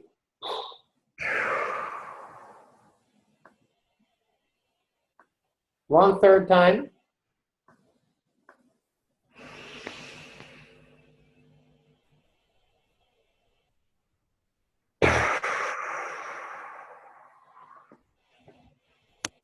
Yeah, because that is, I mean, our breathing is, I mean, it is automatic. It belongs to the autonomous nervous system, but we can also, I mean, otherwise we would die if we didn't breathe all the time and we had to think about the breathing. But we can also take control over the breathing. That's why in many exercises, like for you who know yoga or qigong or something, the breathing is very important. And the out breath, the focus on the out breath, calming down, like Ulf was showing. So just by telling somebody to, you know, breathe in through your nose, hold your breath for that, and breathe out more slowly, will help them to balance their nervous system. And that's why we have it in between those tapping sequences, that we do the breathing and then ending up also with the breathing, because it releases also. It's like releasing things, you know, it's like breathing and like let go of things that you are activating to start moving in this tapping. Great. Thank you, Ulf. Continue. Beautiful. So we go on. Blowout. Now, blowout in the TTT toolbox is a technique that allows you to lower aggression hormones. When I say aggression, I mean fight and flight, but it's also aggression. So basically, TTT will calm you down, and that's fine. But if you get agitated or angry, you will be trembling like this, because you're full of action hormones. You have adrenaline, you have cortisol, you have norepinephrine to enable you to run fast, to hit, to defend yourself. And it's really hard to just calm down from that. And also there's another thing that happens when you're agitated. Your breathing goes shallow and high. So when you're calm, you breathe with your stomach. But when you're agitated, full of adrenaline, your breathing goes shallow until you're only breathing up here, which means you will have excessive carbon dioxide, and sooner or later you will faint. So what you want to do is you want to restore the carbon dioxide balance, and you want to get rid of adrenaline. And this blowout is such a simple exercise. You can do it in groups, with children, with sports. Special troops do it before action. It's an excellent way before and after an important mission, presentation, training, meeting to do it. So we're going to show it to you, and just join us now. You put your arms in the air. You breathe in. And then you breathe out and pull down really fast. Yeah, karate. Not slow, not nice, really hard. We do it again. Excellent. So we do it 3 times in a row, just like the breathing. 3 times.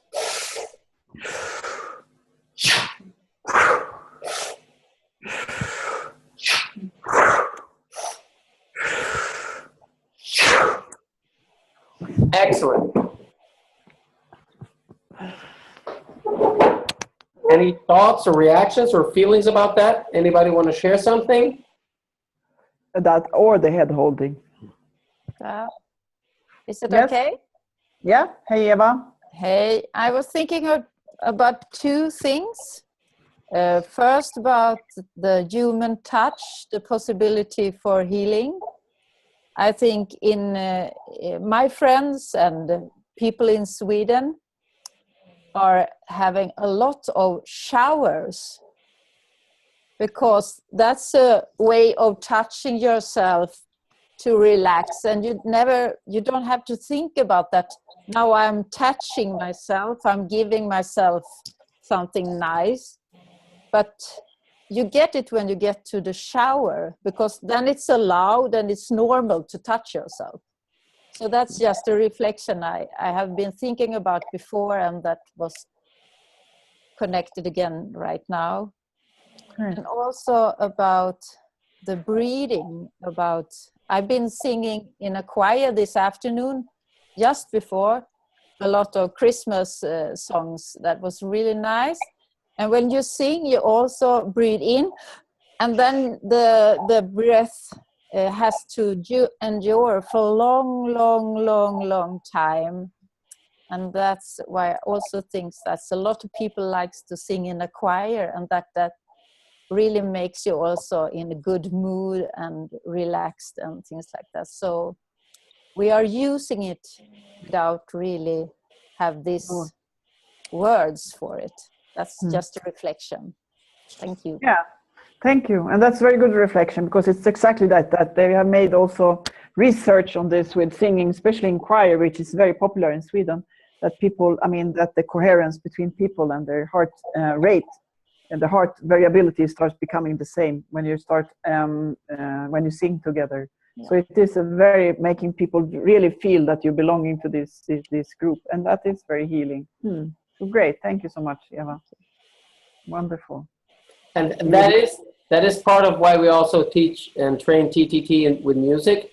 It's partly because it's very good for the brain. It engages a lot of the system, but also that the actual synchronization of breathing actually makes the group more powerful or more at peace. There's a healing power when a group of people sing.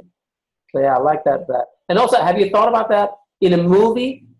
When somebody has been attacked, the first thing they do is they go take a shower. I think for the same reason, because that is what it is. You cleanse yourself. And what we have done when we do trainings in groups, to try to not ask people necessarily to connect with misery or open the doors to all their memories, we do something called a somatic poem. Now, the somatic poem is where we ask people to simply follow and say after like a prayer, you know, imagine a rain falling on your head, everything you've seen, everything you heard, everything you smelled and said in your heart, on your shoulders, all the way down to the ground. And if you ask a group to do this, and then they take a step forward, it kind of sets them up for connecting to all their issues, whatever it is, ever so lightly, without necessarily speaking about it. And as we've spoken now, our colleague Christine Holtlis in Costa Rica has recorded a video with a somatic poem in Creole for Haitian people going back to Haiti. So I thought I'd show you that video right now. We have her permission. She has their written consent. So hang in there. You are the first people in the world to see this. This is the somatic poem. Let's see. There we go. I put it up on. Can you see it? I don't see anything yet, but it might be coming. Okay.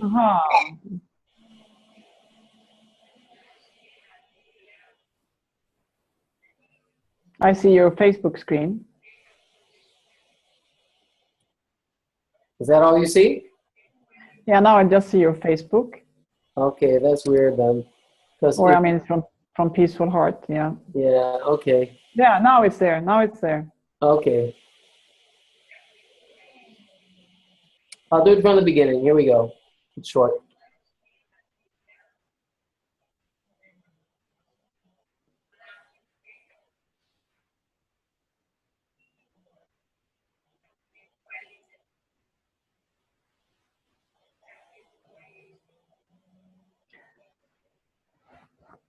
For me, it doesn't show, but it might be because my connection is so slow. I don't know. Does it show for you others? Eva sees it. You see it, Sally? You see it? Yes, I can see it. Okay, good for you then. I don't see it, but I will watch after. And you, Abby, you see it? Good.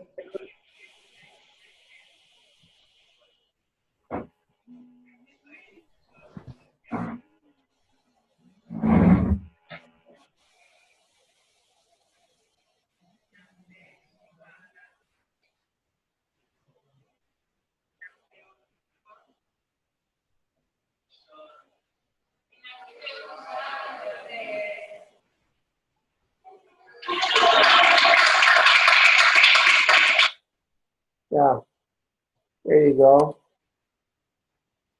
So if you want to try this, some people have been trying this even one-on-one with other people. It's just a different way, a playful way with kids or with grown-ups in a group to get close to whatever is bothering you without necessarily telling people to dig deep into their deepest anguish. So we'll try it together if it's okay with you. Are you with us? Yeah? Yeah. Great, we love you. So here we go. We'll do this sitting down because it's probably easier. And all you do, your microphones are muted, so it's okay. You can say real loud or just whisper, but say after me because there is a sense in that. So, and do what I do. Imagine. Imagine. Imagine a rain. Imagine a rain. Falling on your head. Falling on your head. Cleaning. Cleaning. Cleansing. Cleansing. Washing. Washing. Everything you've seen. Everything you've seen. Everything you heard. Everything you heard. Smelled. Smelled. Said. Felt. Tasted. Tasted. Imagine the rain. Imagine a rain. On the inside of your heart. On the inside of your heart. Taking the weight of your shoulders. Taking away the weight on your shoulders. Cleaning your stomach. Cleaning your stomach. All the way down to the ground. All the way down to the ground. Imagine a rain. Imagine a rain. And usually here we ask people to take a step forward like they did in the video. So it's a big group, it becomes tighter, then tighter, and then you can start self-tapping from that point. Or if you're sitting down like this, you've connected all your 5 senses to your body, and you can start working from there and just simply do what's happening. Yeah. So Great. we'll do the rest of the last of this PowerPoint. Do In is an exercise that we might be able to show you, but there's also a video of it. It's a Japanese self-massage where you actually tap and rub different parts of your body to awaken it, to make sure you're connected all the way from the top to the bottom congruently. This is the TTT toolbox. Yes, you want to say something?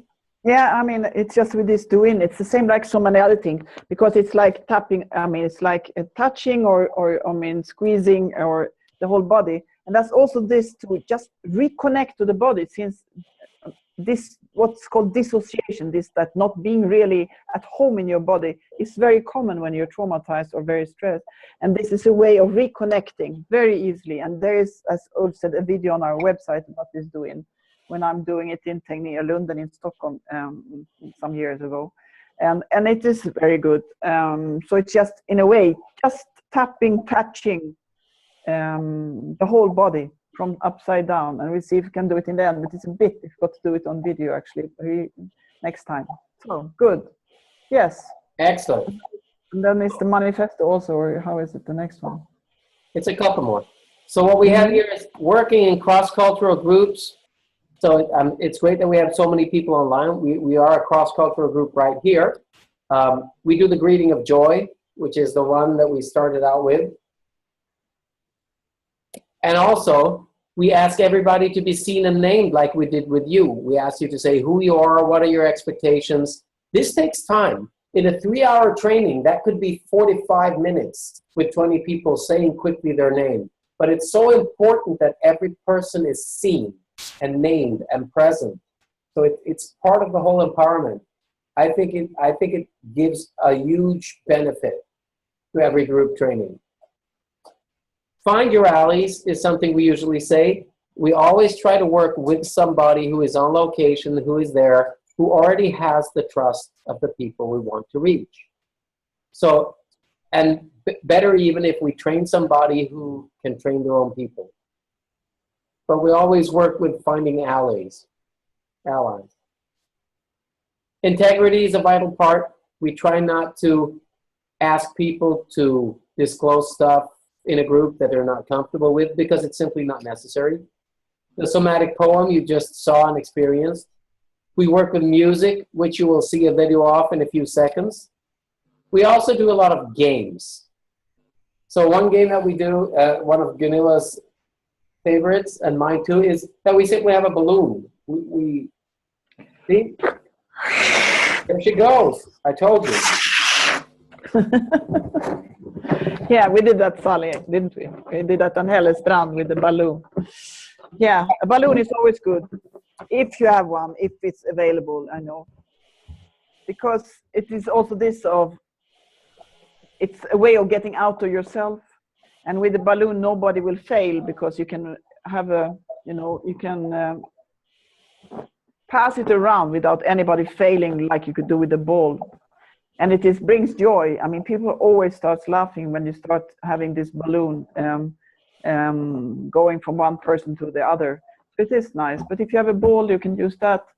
In some clinics, I mean, like we have this psychiatrist in the US called Bessel van der Kolk. He has a trauma center in Massachusetts.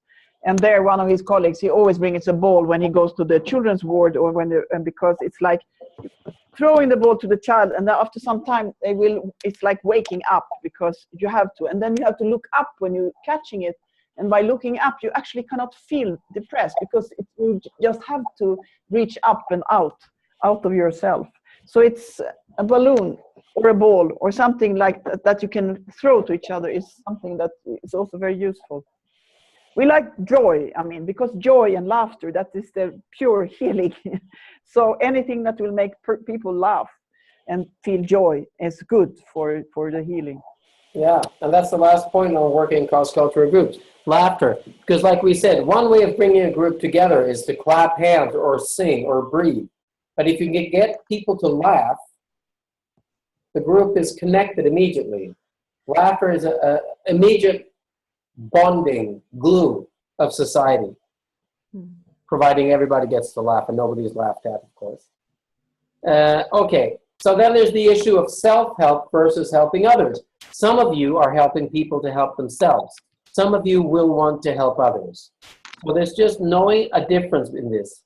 If you want to help somebody else, you offer to help them, you never insist. We don't go up and say, let me help you. We say, I know a way of relaxing. Would you like me to show you? You know, is it okay? I'll show you on me first. And the easiest barrier is to say, follow what I'm doing, and they can just do it on themselves. But it's usually better help if you do it on them, but then you have to ask permission. Now, if you're going to help somebody else, agree before you start that you will continue until they're calm. Because sometimes, you know, emotions are like the skins of an onion. Somebody says, I have this thing that makes me angry. Okay, so I will help you with tapping for that. And they'll say, fine. But then you tell them, under the anger, you might find sorrow. Please allow me to continue tapping until whatever emotion is popping up that is unpleasant subsides. That's all you basically need to tell them. When you're helping others, you always sit like two ships passing, like this. You never sit in front of them. You sit on their side because you don't want to block their escape way, and it's also very inappropriate between gender. We always show on ourselves first. And we also think it's good if you know distraction techniques. Now, when we say distraction, if you ask somebody, you know, do you want me to help you? And you start tapping, and all of a sudden they start crying uncontrollably, that's not necessary. You can just stop for a moment and say, are you okay? You know, what's your middle name? That's a distraction technique. They have to find their middle name and tell it to you. That way they calm down and come up a little bit. We will go through this part more because the next webinar we have together, the day 2 of the 2-day training, is about helping others. But we want you to know this before then. So we're just going through this lightly now.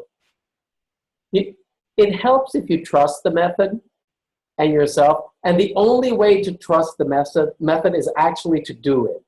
Once you've done it at least 4 times to somebody other than yourself and you've noticed that it actually works, you don't have to have so many explanations because you know, you've incorporated the knowledge that it works. So my advice, if you haven't tried it, just do it. We say bring humor and support, and always congratulate the person you help after you help them. Simply because we empathize that it's the person who gets helped who is to be congratulated, not the person helping them. We're not looking to take credit. We're offering something that they're helping themselves with. So Gunilla, would you like to take the manifest? Yeah, let's go it because I also wanted to bring some question on Stephen, also some of the science or the theories about what is happening actually with this tapping. So I can do this, and then you can go to some of the science so that we don't miss that. And we were also going for the memory box exercise of Salim, we should not forget. So yeah, we wrote the manifest. This actually was written because we were driving a very long way when we were at the conference in California this summer, and Ulf was falling asleep, so I had to keep him awake so that we wouldn't get off the road. So then we said, let's write our manifest. Come again? I was falling asleep driving. Yeah, almost. Yes, this very fast falling asleep. So then he said, oh, you have to entertain me with something. So let's write a manifest, like some words of this. And now my host is coming, so I'm still on. Hi there. I'm sorry, do you want me to move somewhere? Are you sure? Yeah, so this manifest. So this, just greet my 2 friends. This is Phil and John, whose house I'm in. So this is Phil, he's a doctor and psychiatrist. And then John is a dentist living here. So they are nicely enough to let me borrow their fantastic internet connection. So yeah, so this manifest is like the first one. I don't see it yet, so you have to get it up. Because yeah, so our first point that we say is this, that take off your shoes and listen first, meaning that we don't come to a place, say, this is how things are. We listen to what people have to say, and take off your shoes means that we do it carefully. So we always go from listening into what people have all the experience of. And want to learn. It is like, we don't say we have all the answers, we always come to learn. And what I say is that since I started this work, since I came to the Rwanda first time, I have learned so much. I learned my best, I would say, survival skills here. And be inspired. This is like always, it's like be curious and be inspired by all the things that are around and possible to learn from the situation. So, and then dare to fail. It is this, start trying, because there is actually, in a way, no failing, because you cannot fail. But perhaps one time it doesn't work so well, but just dare to go. Don't wait for something to be perfect. Just go for it. Use what you have. Yeah. And take no credit for the healing. And that is this that we said before, that you congratulate the person who you have been assisting in this, because it's their own healing power that starts moving. It's not us who are fixers. And pay your ways necessary. That says that, yeah, if you have possibility to go somewhere where there are people in need of this, whether it's in your neighbor community or somewhere else, depending on your possibility, do it, because people needs it and the world needs it. And bring humor and stability again. This is like having a good mood, and it's serious matters. But I mean, when we can bring some humor and stability, people can feel comfortable and share things in a different way than if we say that, oh, we are all suffering. We are suffering, but we can also bring joy out of the suffering. And know your limits. I mean, of course, it is like this, dare to fail, but know your limits. I mean, don't go further than you know you can go. And everything depends. That's like our answer to most things. It's like when people ask, how many times will you do this tapping? It depends on who it is, where you are. Will you start from there or there? It depends where you are. Will you sit or will you stand? It depends what you have. So it's like everything, it depends. Avoid every stereotype. This is like, I mean, we never know. I mean, it's like generalization and stereotypes about how people are, how they react. It doesn't exist. It's, you know, you go from each situation and you check what is there, because stereotype is what's killing this world.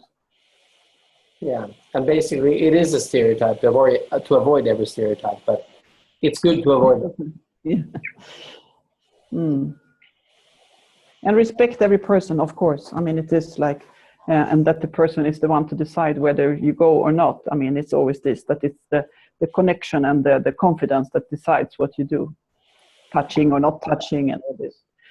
And the technique is part of the solution, and learn the rest. I mean, there's so many other things. And that Bessel van der Kolk psychiatrist says, you know, you come with at least 5 different techniques, and then you know, you got something. So learn all the things that you run into that can help. And offer, don't insist in again. I mean, it's like when I learned this tapping, I wanted to treat everybody because I knew I had something. But that's not, you just hold back and say you offer it. You say, if you like, I can help you. Yeah. Yeah, there was one. And then prepared for miracles, because that's what we see. It is miracles. I mean, healing happens. I mean, I see it so much here. I mean, people have been traumatized for 22 years since the genocide, and 1, 2, 3 sessions, and they can actually get out of those and that what you call incarceration, this prison of trauma. That's it. Right, that's it. Okay, so Amy had to go because she thought it was until noon, but that's fine. And she will see the recording of this after, so that's all good. Good. So, and then you take some of the science then, Ulf, before we wrap up, perhaps? Yeah. So, the science. Energy psychology is called energy psychology because it's based on acupoints, which is the same as acupuncture points, which are located on our meridians, body meridians, which come from Chinese medicine. So the whole idea about energy and meridians is from Chinese medicine. Now, when it is presented like this to people who know about meridian systems and who know about energies, people go, yeah, I understand, of course, no problem. That's evidently what's going on. So in India, that was not a problem. Psychologists, doctors, psychiatrists, therapists, they would all go, yeah, sure, we understand, it's great. And here in the Western world, those of us who are in that part of the world where people doubt everything, energy meridians are not really accepted in the medical community.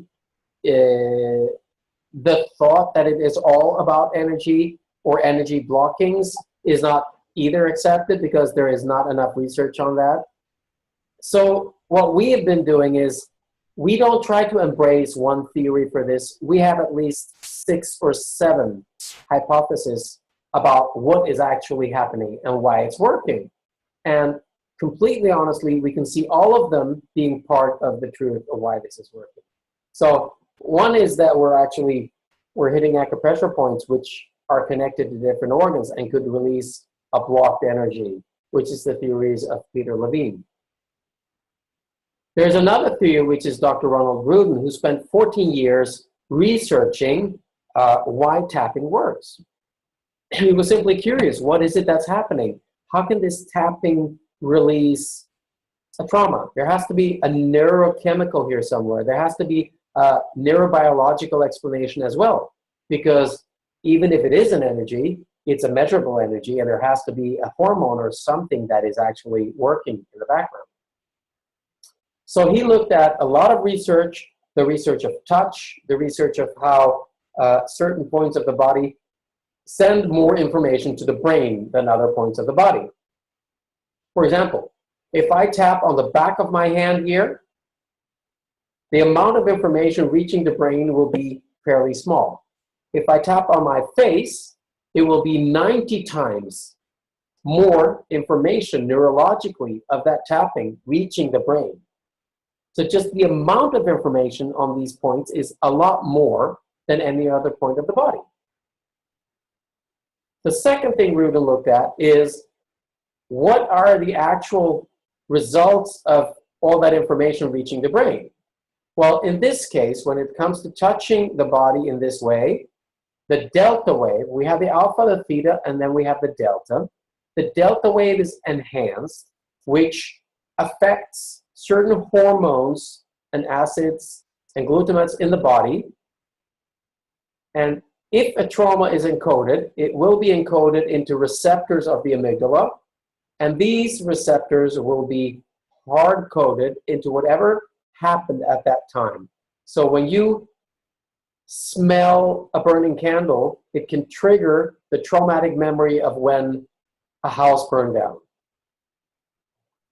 So the amygdala will hard code the smell incoming of burning to a memory of a house burning down.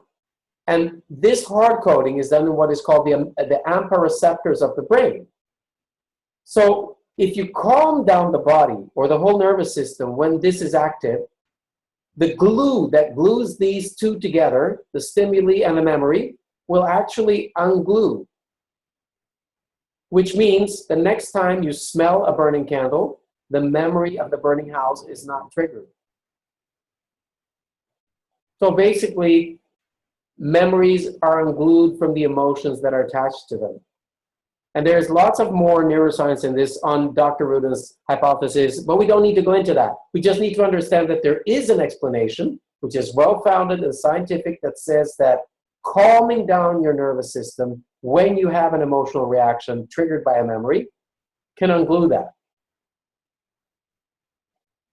And then there's a third theory from the University of Uppsala, which has been studied a lot, which is when a memory is triggered, bringing emotions with it, it's brought into your temporary memory. So it comes from your long-term memory into your temporary memory.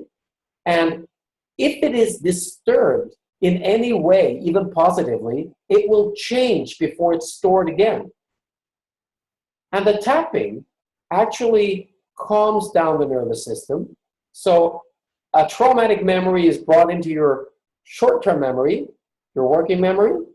And while it's there, you're being tapped, so you're becoming calm. And when the memory is stored again, it is less agitated. And this is the theory of interrupted memory reconsolidation. So by interrupting when the memory is stored again and adding calm to that, we actually store it as a calmer memory. Now, these are at least 3 different theories. Then we have the science of touch, that touching somebody is actually healing in itself. That breathing alpha theta will calm your system down. So which one of these or all of them is the truth, we don't even attempt to say. We are currently revving up a study to watch the effects of TTT with groups of people measured in levels of post-traumatic stress, and it will happen in January.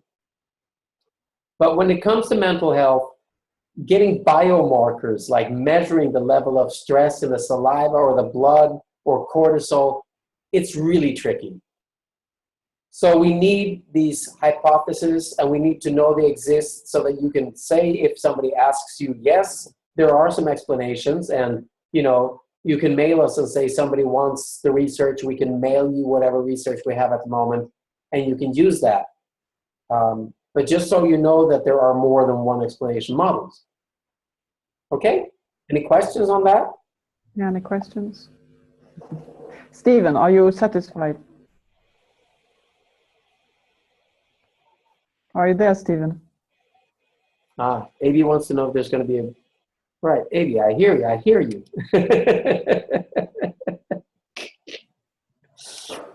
Will you unmute Stephen also? Yeah, let me just unmute Steve, and there we go. Stephen, was that okay? Did you get some of that science? Yeah, I think I'm okay. Yeah? I'm okay. And yeah, I'll follow up on some of the theories as well to get the basis. But people are curious to know what is behind you want to teach, and especially when you have to deal with children who don't understand much of nervous system and things. You need to explain the background to teach them. So yeah. Well, that's wonderful, and we can, as I said, we can send you other materials also that you can present also to these people there, so it will be fine. Yeah, great, good. Yeah, so I think, Ulf, my suggestion for this final, and because it's getting also a long time for everybody to be in here, we didn't take any pause again because we always get so engaged in when we meet people, so we forget about taking a pause. But I think, should we just finish with the song from Giseni? Yeah. And we can do another round of, for those who just join into, because I don't know, because in my connection I see it a bit slowly, but for those who see it, it's fine. Like Stephen, did you see was it running well, the video with this cartoon? Did you see it well? Because I didn't see it well here. Yeah, I did. You did, good. Yeah, I did. Good. So then I think we do the song, and because this is also to show how we work with, integrating it in different traditions of culture. So as we said from the beginning, singing and dancing is in many parts of the world a very active part. Like Eva came from the choir, and here there would be dancing in ceremonies and in other places. And I know also Sally was talking about this, that people do a lot in together in community. So let's show that one, and you can just introduce it, Ulf, if you like. I can't find it. You can't find it, but you had it last time, so it should be there in your list. Yeah, I do. Okay, I found it. Yeah.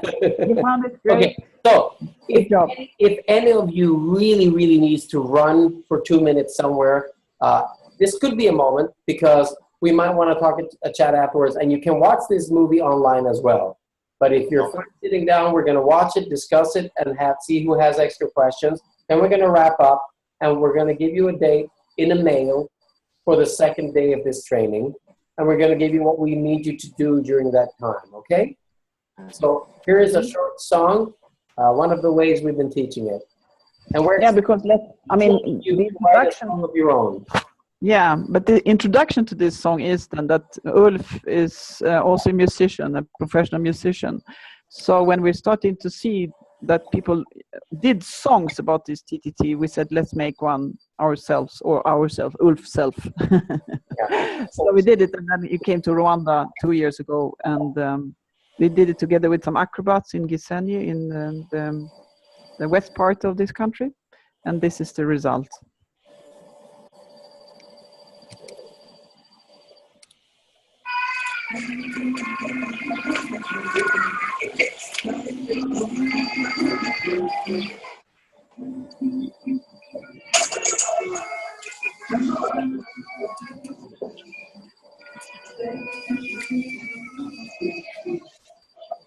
Do as I do, let me show this to you. All I say that is help me.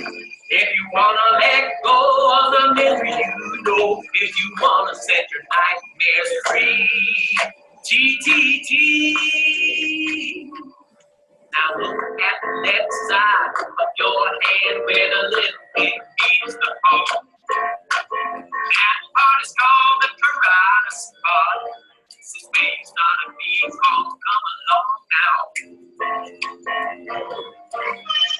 Two fingers tapping with a single beat. Both hands now where your eyebrows meet. Two fingers tapping with a single beat. On the side of your eyes where your temple lies. Two fingers tapping with a single beat. Under your eyes, under both eyes. Two fingers tapping with a single beat. On your lip with one hand. Two fingers tapping with a simple beat. On your cheek, keep tapping. Two fingers tapping with a simple beat. Under your collarbone, over your chest. Two fingers tapping with a simple beat. Under your arm, on the side of your chest. Two fingers tapping with a simple beat. On the very tip of your small finger. Two fingers tapping with a simple beat. On the very tip of your ring finger. Two fingers tapping with a simple beat. On the very tip of your long finger. Two fingers tapping with a simple beat. On the very tip of your index finger. Two fingers tapping with a simple beat. On the very tip of your thumb. Two fingers tapping with a simple beat. So do the rhythm again on your chest, my friend. Two fingers tapping with a simple beat. Now take a deep breath and hold it. Breathe it out real slow. Take a deep breath and hold it. Breathe out real slow. When you're washing and rinsing, there's always a feeling anything. To be going through it again. Repeat the thing again. Run, stop now. Come. Two fingers tapping with a simple beat. Both hands where your eyebrows meet. Two fingers tapping with a simple beat. On the side of your eye where your temple lies. Two fingers tapping with a simple beat. Under your eyes on the both that rise. Two fingers tapping with a simple beat. On your lip with both hands. Two fingers tapping with a simple beat. On your chin, keep tapping. Two fingers tapping with a simple beat. Under your collarbone now, under your chin. Two fingers tapping with a simple beat. Under your arm, under the side of your chest. Two fingers tapping with a simple beat. On the very tip of your small finger. Two fingers tapping with a simple beat. On the very tip of your ring finger. Two fingers tapping with a simple beat. On the very tip of your long finger. Two fingers tapping with a simple beat. On the very tip of your index finger. Two fingers tapping with a simple beat.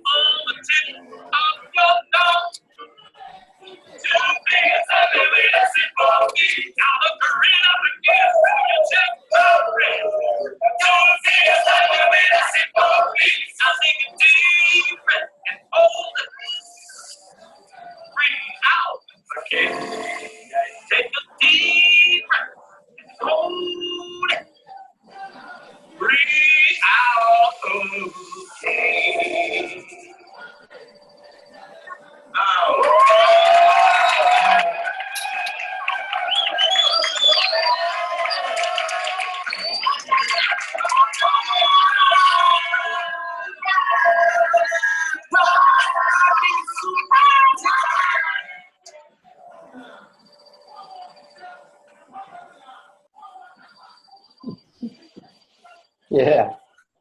Yeah. Thank you. All right. So let's unmute everybody and wrap this up, okay? So Yeah, we let's wrap want noise, who knows, and we will just live with it. So these 4 continents, we are now going to wrap us up all. Yes, we are wrapping up 4 continents at the same time. Yeah, that's wonderful. Anybody, any questions first? Next time we meet in Afghanistan, can we come to your place, Salim? Yeah. Yeah, next time Kabul. That Yeah, would we be all go there. It's my great pleasure to have you all in Yeah. Afghanistan. That's wonderful. Or Ghana. Steven, Yeah. will you take us to Ghana? Yeah, I'll be very happy to host some of Good. you. Or even to South Sudan with Ajing. Yeah. Awesome. It won't be Juba this time. You have to do it somewhere, not. Yeah, that will be. Yeah. Good. So then, what about questions? Any questions?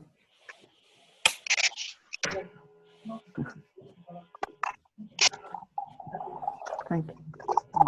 So what we're going to do now is we're going to send you some information and links. If you haven't got it yet, you will be getting our book as a PDF. There was a questionnaire that you could have answered before, but now obviously you will answer it after. And we will set a date for the date, which will be a few weeks from now.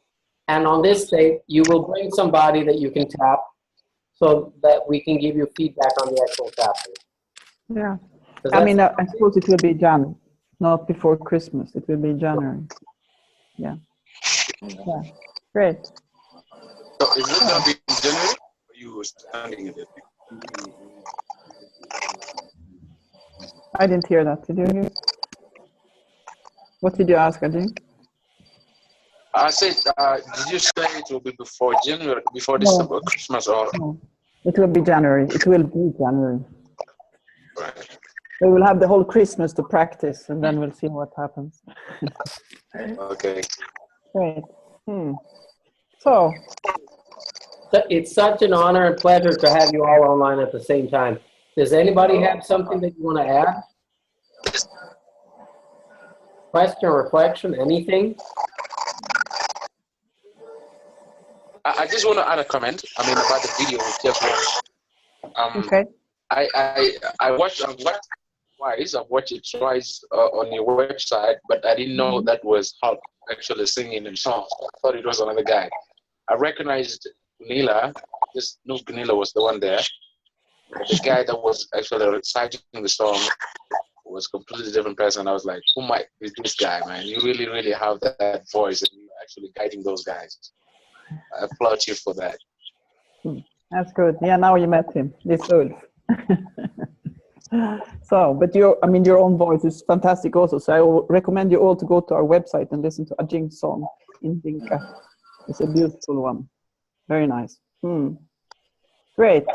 So we thank you so much. If no questions, thank you all for participating. Thank you. Wonderful. Thank you. Thank you so much.